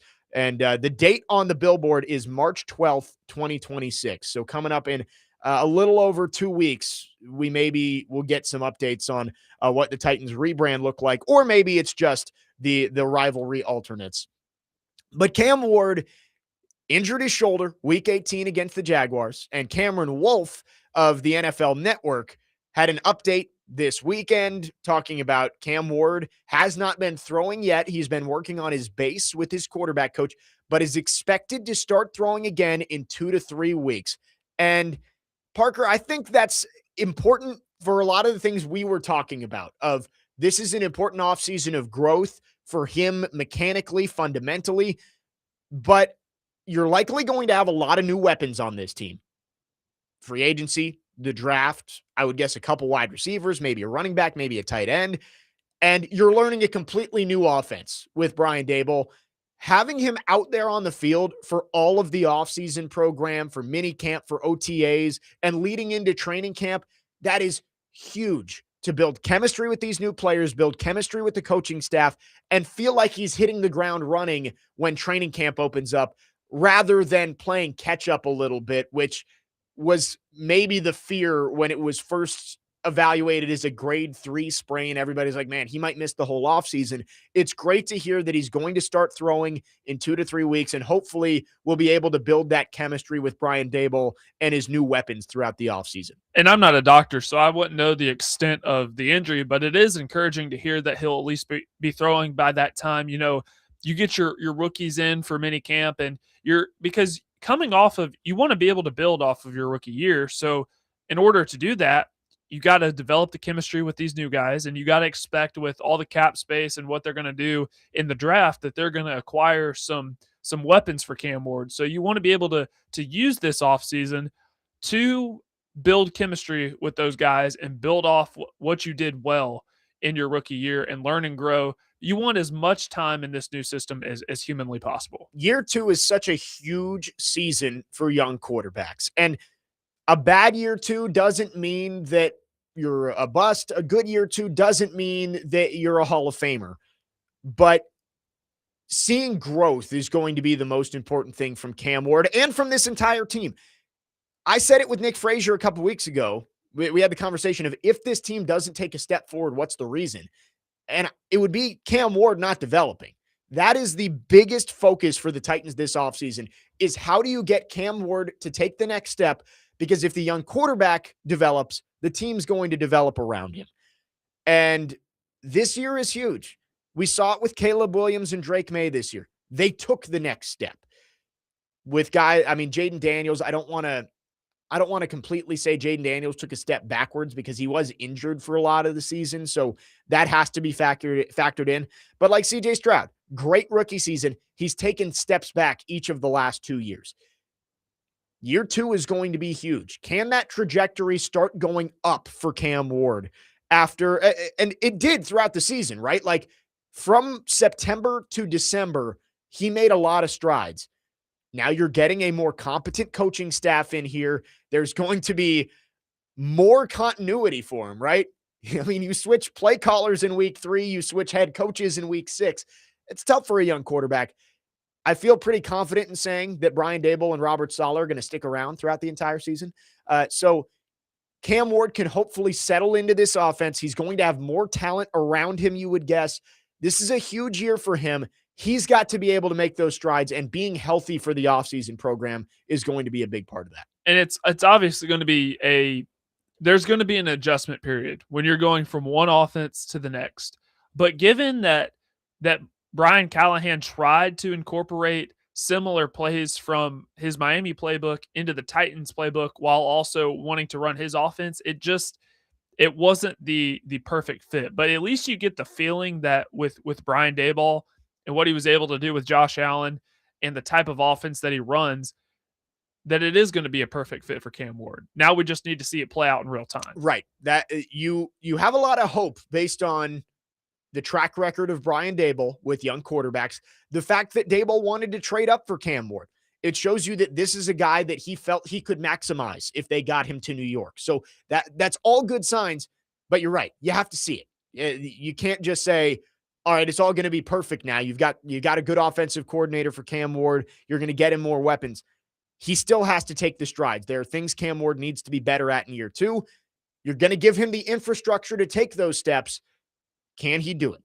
And again, a promising update from Cameron Wolf of the NFL Network that Cam Ward will resume throwing within the next 2 to 3 weeks. And I would guess maybe that's a question that's asked to Mike Borgonzi and or Robert Saleh this weekend or this week at the NFL Combine when they speak.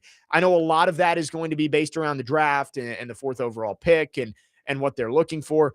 But I would guess there's a question in there about Cam Ward's timeline. When's he going to be back? And hopefully it's more promising updates for the young quarterback. 615-737-1025 is the phone number. We'd love to hear from you. Our phone lines are driven by WilsonCountyHyundai.com. We've got one more hour left in the show on this Reaction Monday, and we will talk NFL in the final hour, but there was big news over the weekend that we've been waiting for. Another quarterback in the state of Tennessee, Joey Aguilar, has his request for an injunction denied. And now Tennessee looks elsewhere for their starting quarterback in 2026. We'll get into that coming up next. Jake Lyman, Parker Kelly, hour number 3 coming up here on Next Man Up, 102.5 The Game.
Final hour, next man up, 102.5 The Game. Jake Lyman, Parker Kelly with you on this reaction. Monday, broadcasting live from the Busy Bee Plumbing, Heating, and Air Conditioning Game Nashville studios, home of the $99 yearly Beehive membership, where the buzz is always about great service. Lots of Titans talk in hour number 2. Getting into the Vols in hour number 3. Big news over the weekend. Joey Aguilar had been fighting for an injunction to get an extra year of eligibility to play college football, presumably for Tennessee this year. And I guess the transfer portal's closed, so it would have been for Tennessee. But it was denied by a judge in Knoxville over the weekend.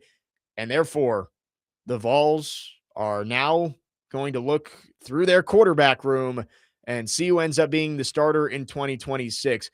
Not a great development here, Parker. Obviously, having Aguilar back, having that experience, another year in the Heupel system, I think allows you to raise the ceiling of this Vols team in 2026. Now the question becomes, who is going to be the guy for this team? You've got, is it Staub is the quarterback from Colorado? Ryan Staub, the transfer from Colorado. And then these two former 5-stars. I guess one is kind of currently a 5-star in George McIntyre, Nashville guy, and Faison Brandon from North Carolina. You've got to make a decision between those three guys. And Parker, I want to know if you agree with me. It's got to be Brandon, right? Like, I think that is the clear choice for me when this situation comes down. This is the higher rated guy.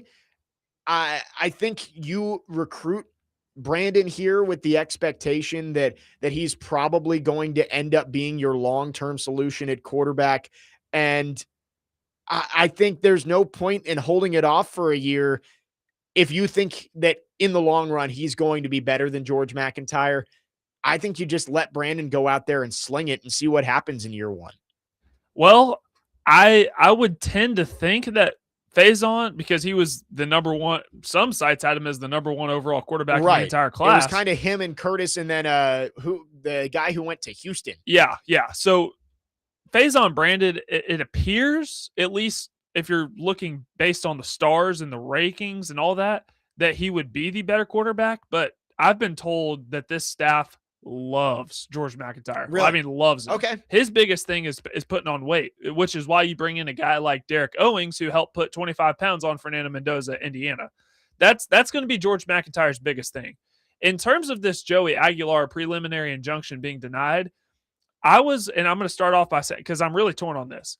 I was not in favor of Diego Pavia getting the extra year because I don't believe it's good I don't think it's healthy for the sport. These guys playing until they're 23, 24, 25 years old and going up against kids who are 18. I don't think that's good for the sport. I was not in favor of Joey Aguilar getting the extra year just because I don't believe it's good for the sport.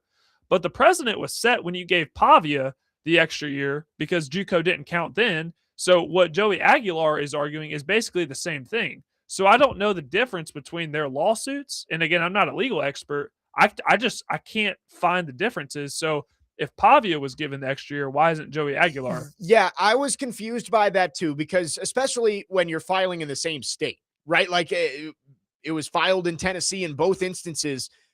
A lot of this, as we've talked about, kind of just depends on the judge. Like, look at the Charles Bediako thing. They had a friendly judge who was an Alabama donor. He got to play. As soon as they got another judge in there, he was ruled ineligible. So a lot of it just depends on the judge. The judge in this case, Judge Haggerty, I believe was his name, was asking Aguilar's camp to define the market and they needed exact damages. And I guess Aguilar's team didn't have numbers. They couldn't disclose numbers because a lot of these deals aren't public. And that ended up being the decision. But I'm with you. I don't really get the difference. I guess you could say Diego Pavia was younger and he only played the 2 years in JUCO, then played the 2 years at New Mexico State, and then the 1 year at Vanderbilt. But if you're saying JUCO years don't count, then all JUCO years shouldn't count, right? So Joey Aguilar didn't play his first year. He redshirted. Second year was lost due to COVID. Then he played 2 years of JUCO at Diablo State or Diablo Valley. Then he went to App State for 2 years and then played one in Tennessee. So this would have been his 8th year of college football in total. Does that play a factor? I I don't know.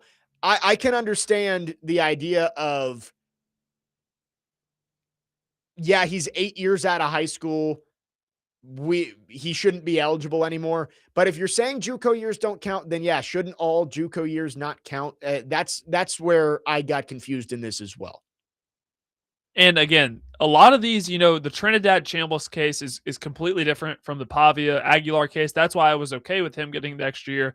But and again, if I'm missing something, please, somebody explain it to me. I just can't find the differences between the two cases. Even if Aguilar is older, which he is, and he had gap years in between too. I know that, and he's older, but still, him and Pavia are arguing the same thing because Aguilar played 2 years at App State, played last year at Tennessee, so that's 3 years in FBS. Pavia was able to get 4 years at the FBS level. Right. So I can't find the difference. So 6877 says Aguilar played last year because Pavia won his case. He was going for another year. I know. That makes me think of one thing that maybe changes this is Pavia technically didn't win his case, correct? Like Pavia, that case is still in litigation. They have not actually ruled on that case yet.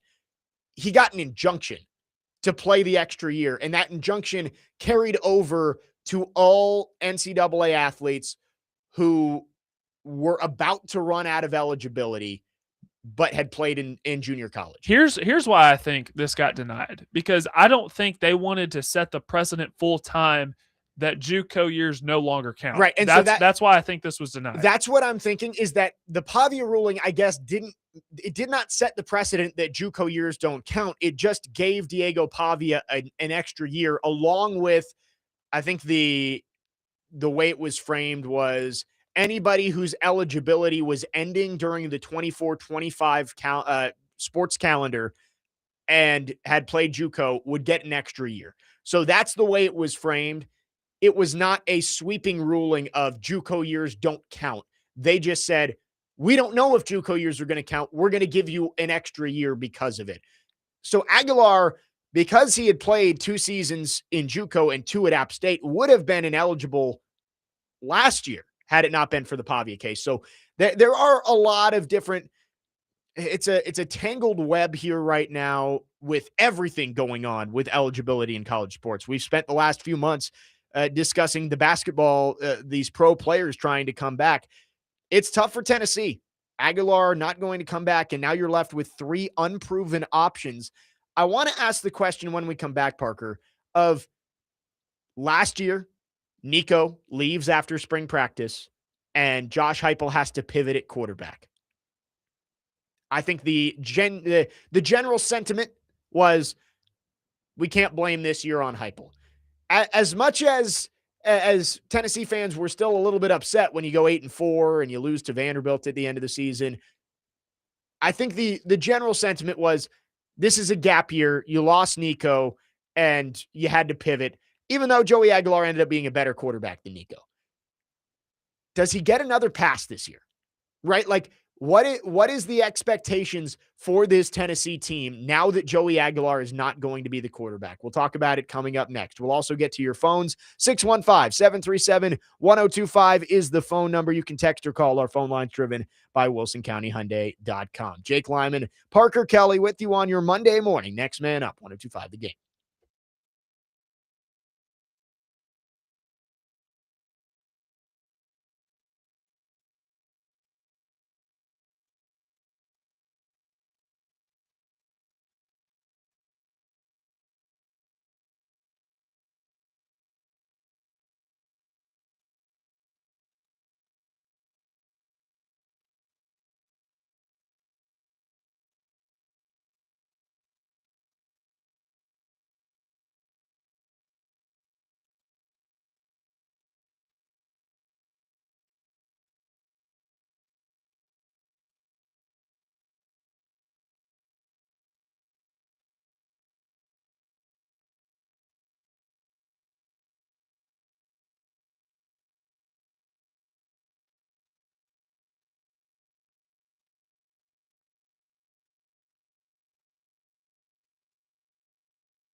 Next man up, 1025 The Game. Jake Lyman, Parker Kelly with you.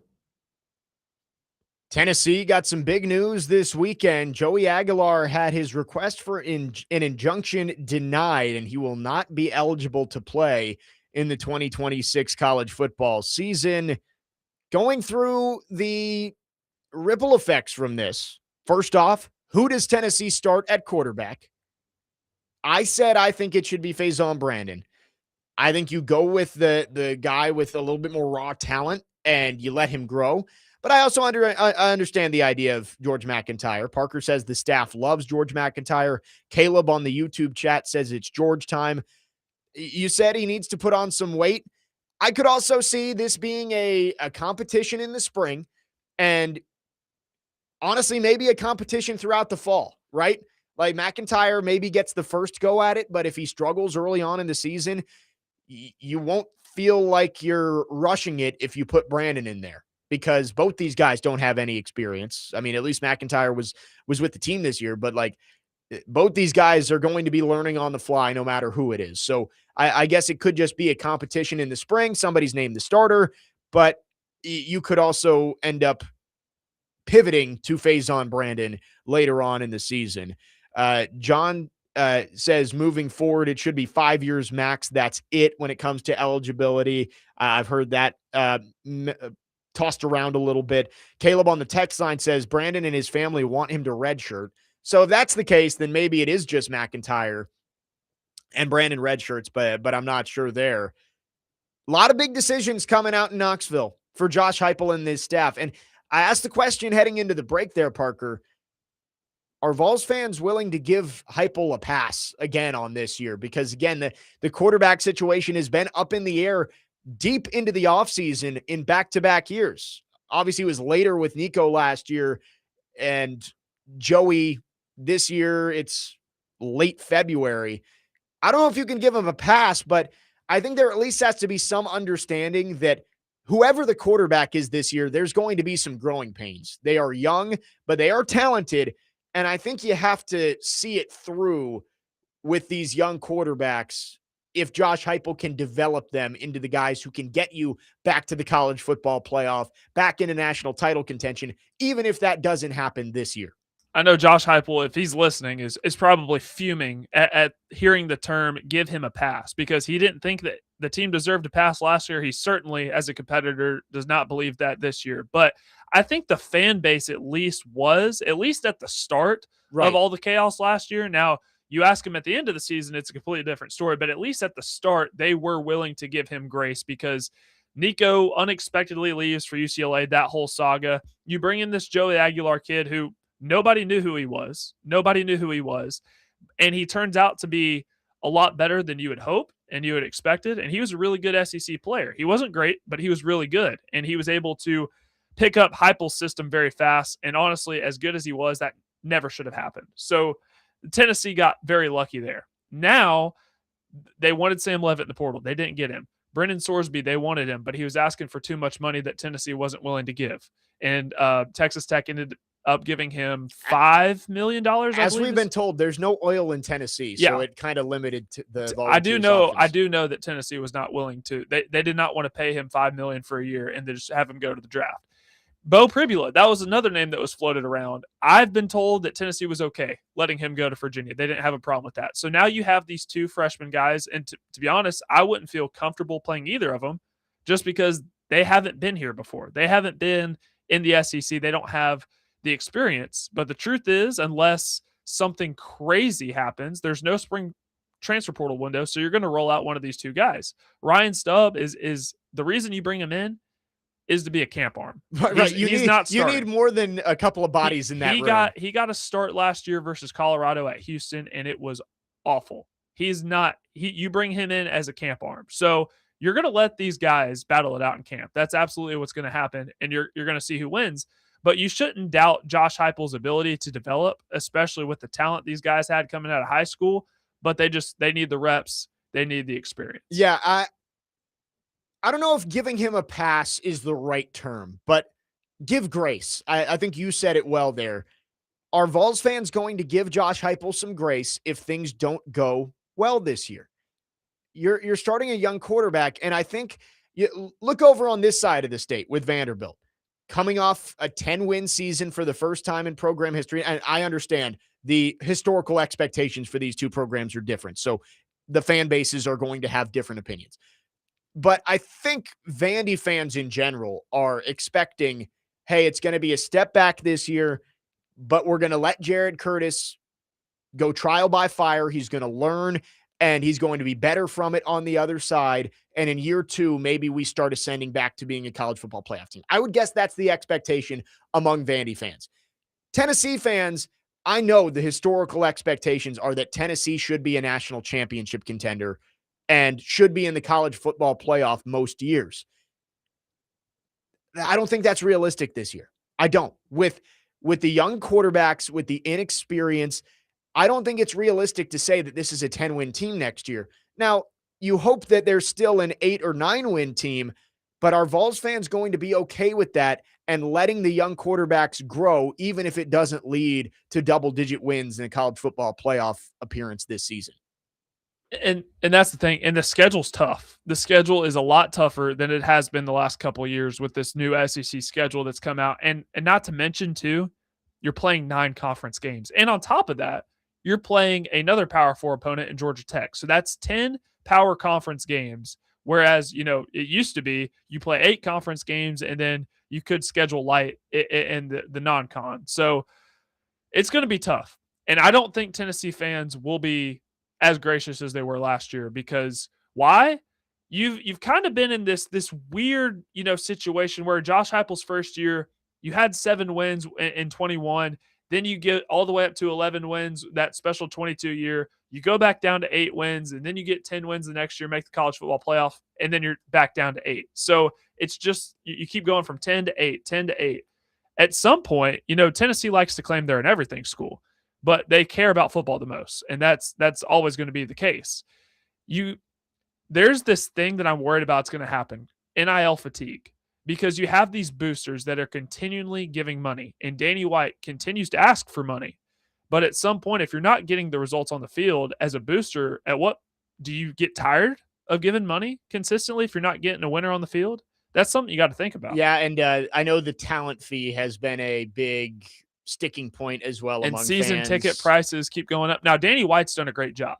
And because they've been winning in all these sports, the fans love him. But if you are not winning at the level that everyone thinks that you should, and you're asking for more money, that's going to wear thin very quick. I got to ask the question. And this stems from hearing yesterday. It was, in case you missed it, Robbie and Rexroad, they were asking about which men's basketball program would you rather have over the next 5 years, Tennessee or Vanderbilt? Let's ask major 4 sports, football, both basketballs, baseball. Who would you rather be right now, Vanderbilt or Tennessee? Oh man, that is tough. Because Vanderbilt, I didn't see this coming a year ago. I would say football trajectories. You got to see more sustained success from Vanderbilt. Right. Like I don't think you can take 1 year and say Vanderbilt is better off as a football program than Tennessee, but the gap has closed for sure. Oh, 100%. And baseball, I mean, Tennessee baseball just lost to Kent State. I told you on Friday, Kent State's no pushover. Yeah. So, and I have no idea. I'm going to go Tennessee by a slight margin right now, just because will Vanderbilt football be able to replicate this success that they had without Diego Pavia? Right. I think when I look through it, I'm going to give football the edge to Tennessee. Historical success, Vanderbilt needs to prove it on a longer term scale that they can compete at that level. They did it for back-to-back good years. Can they keep it going? The momentum is there on the recruiting trail. You got Jared Curtis. You've had good transfer portal classes. Can you keep it going? I'm in a wait and see mode there. But the other 3 sports, Rick Barnes is going to retire soon. Yeah, he'll be retired within the next 5 years, I think. Can they replace him? And is Mark Byington going to continue to have this program ascending? Got them to the NCAA tournament in year 1. They're looking to be a top 4 or 5 seed in year 2. Women's basketball. Vanderbilt's a top 5 team in the country. Oh, no, I'm going. Right now. Yeah. I don't feel good about the direction under Kim Caldwell right now. I mean, they might win 16 games. I think I told you on Friday, I think they're going to lose out. And they lost yesterday, so that's a 4-game losing streak. At LSU and then Vanderbilt at home to end the season. They could end 16-12 in the regular season. Baseball, you could say the same thing about Corbin as I did about Rick Barnes, right? Of like, how long is Tim Corbin going to be there? That's a question mark. But we also don't know how Tennessee is going to be without Vitello. Right. And that's not off to a good start. I would say both of those programs, it's like they're going to be good, but what's the trajectory like? I think I would go Vanderbilt overall. If you're looking at those 4 sports, the major 4 sports, the revenue sports in college athletics, I would take Vanderbilt's trajectory as of right now. I think it's close. It's definitely close, but I would take Vanderbilt.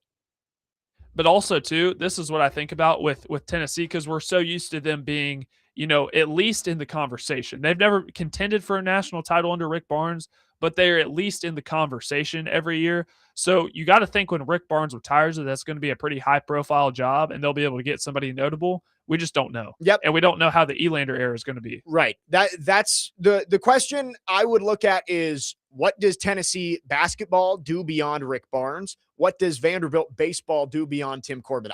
I think Tim Corbin's a lifer. I don't think he's like in any imminent danger of retiring, but like obviously once you get to a certain age, the questions start to come out. But I think close, very close if you look at the trajectories of both athletic departments. I think I'd take Vanderbilt right now, though, based on the way things are going. 615-737-1025. We'll take your thoughts on that. Also, an interesting story out of the NFL Combine that I wanted to hit on, too. We'll do that in our final couple of segments here on this Monday. Jake Lyman, Parker Kelly, next man up here on 1025, The Game.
Next man up, 1025, The Game. Jake Lyman, Parker Kelly. Couple more segments on this Monday.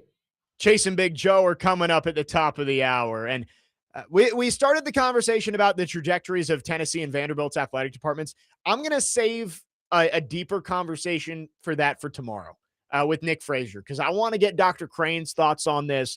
We will dive more into that during tomorrow's show when we can spread it out a little bit more.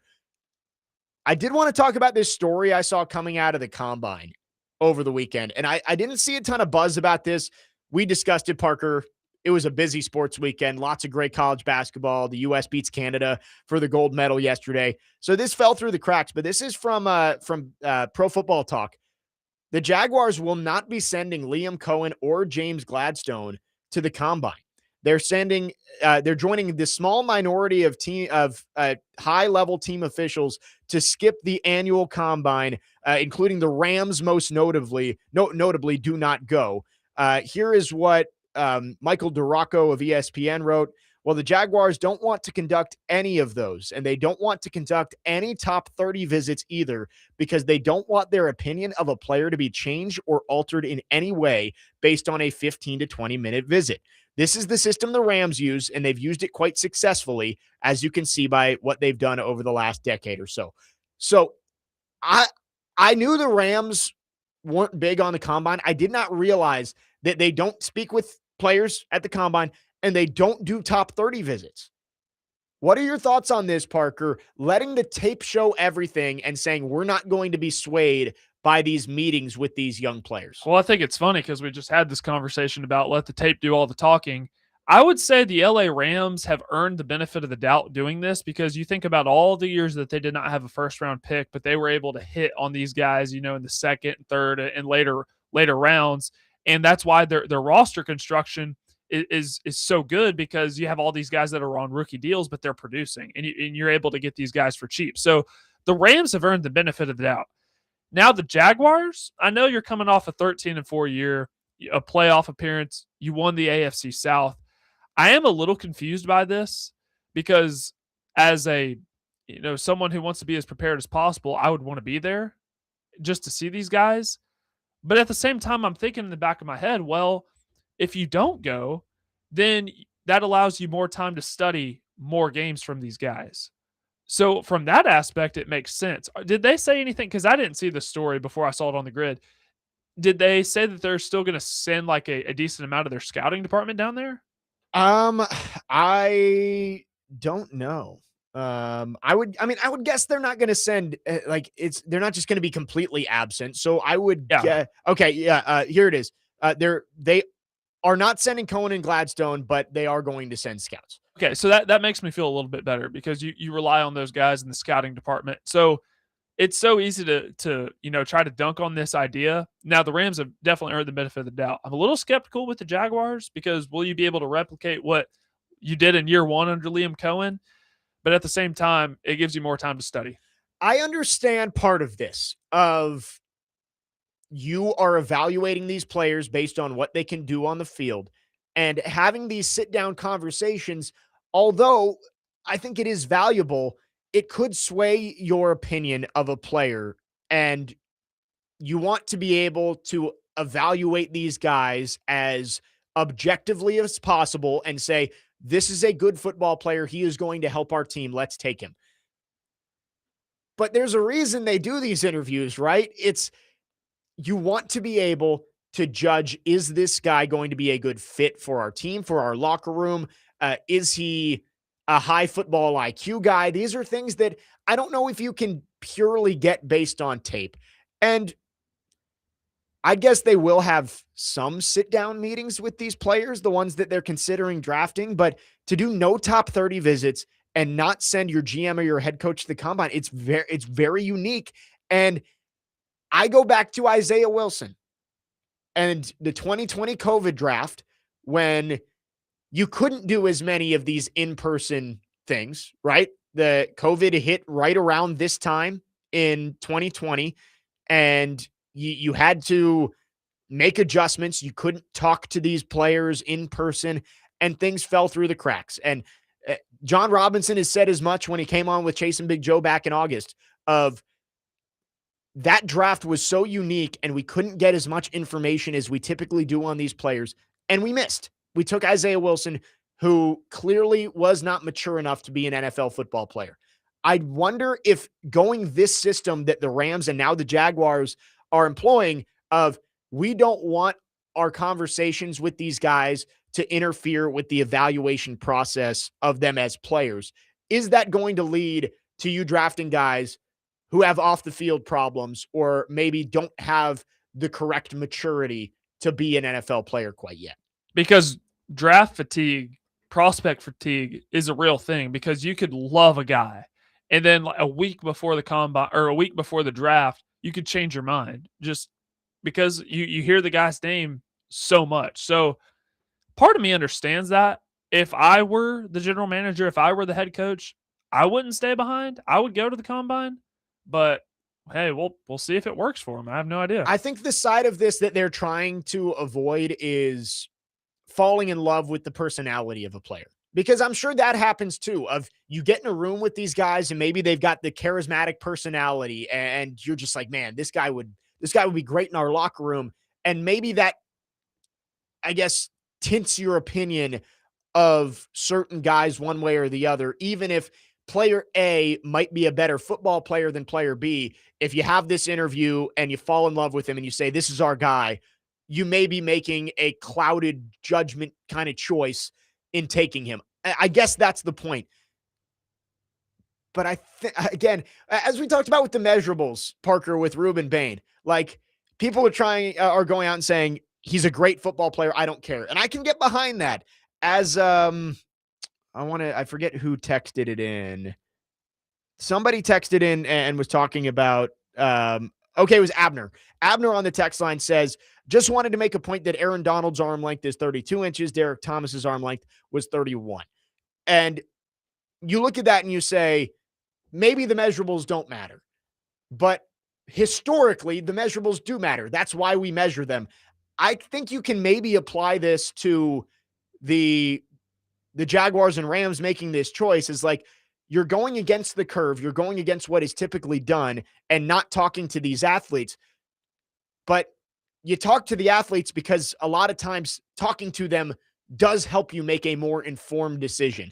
I get it. You don't want to have personality or conversation cloud your judgment on who is the better football player, but you need to know more about these players than just what they put on tape. There has to be more evaluation than that, even if the tape is the most important thing in your evaluation. Right. That's why I would not do it. I think of a guy like Darren Peterson at Kansas, who has all the talent in the world. And if you're just watching the games that he played, of course you're going to be in love with him. But at the same time, getting to talk to him off the court and like, hey, why didn't you play in this game when you had cramps, or is this going to be a prolonged issue? Like, that is something that I would want to know as a scout. So I don't understand it. I know the Rams have done it, but is it going to work that way for everybody? My guess would be probably not. So I don't know. The combine thing is one thing. It's the not doing top 30 visits that confuses me the most. It's like, but they've hit on all these drafts. I mean, Puka Nacua, right, all these guys. That's a good point. 6568 says the Rams trade all their picks away, which used to be true. Well, this year they have 2 first-round picks. They do have 2 first-round picks. They traded away the pick that became James Pierce, so maybe they do have an idea of of character of these draft prospects. I don't know. When they've done something a certain way, basically Sean McVay's whole career, and it's worked for him. I mean, give them the benefit of the doubt. The Jaguars, we only have a 1-year sample size. Right. It is a copycat league, and maybe this is the new wave. Maybe this is the new trend, and 10 years from now, the combine is just going to be a television-only thing, and it's like none of the teams go. They don't want to talk to these players. I have a hard time believing that. I think this is something that maybe Les Snead and Sean McVay have perfected in their own building. it may be hard to replicate elsewhere if you don't have the right kind of people in that building. I mean, you can try to replicate. Like, I'd love to replicate Patrick Mahomes, but I can't. Right. So like, I don't know. Interesting stuff. Well, I just don't know enough. I'd love to talk to them about it and pick their brains on why they're not doing it. I would love to know more of the reasoning, but yes, the Jaguars not attending the combine. Liam Cohen and James Gladstone, their head coach and GM, not going to attend the combine, not going to speak to players, not going to conduct 30 visits. Will it work? Guess we'll have to see. It'll be a while before we know, but I thought that was interesting this weekend when I saw it, because it is such a strange decision where I feel like there's no harm, right? The more information you can get, the better. They feel like that information might cloud their judgment based on, these canned interview responses that a lot of these guys have been rehearsing. So interesting stuff. We'll take your thoughts on it. 615-737-1025 is the phone number. Our phone and text lines driven by WilsonCountyHyundai.com. Last call for phones. We got one more segment on this Monday. We'll wrap up the show when we come back. Jake Lyman, Parker Kelly, next man up, 1025 The Game.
Just a phenomenal choice for our final song of the day. Next man up, 102.5 The Game. Jake Lyman, Parker Kelly. The video of the team all singing this while covered in beer in the locker room yesterday was sensational. Just all of the content from post the U.S. winning the gold medal against Canada was sensational. I'm telling you, after I watched Jack Hughes' post-game interview, I was fired up. I couldn't get enough of it. And it was tough because obviously I had work to do yesterday. Big win, by the way. We haven't talked about it, but big win for Vanderbilt against Kentucky. Coming off the bye week, Sasha Washington didn't play, missing his starter, still was able to beat a top 20 Kentucky team 81-79. Aubrey Galvin hit the game winner.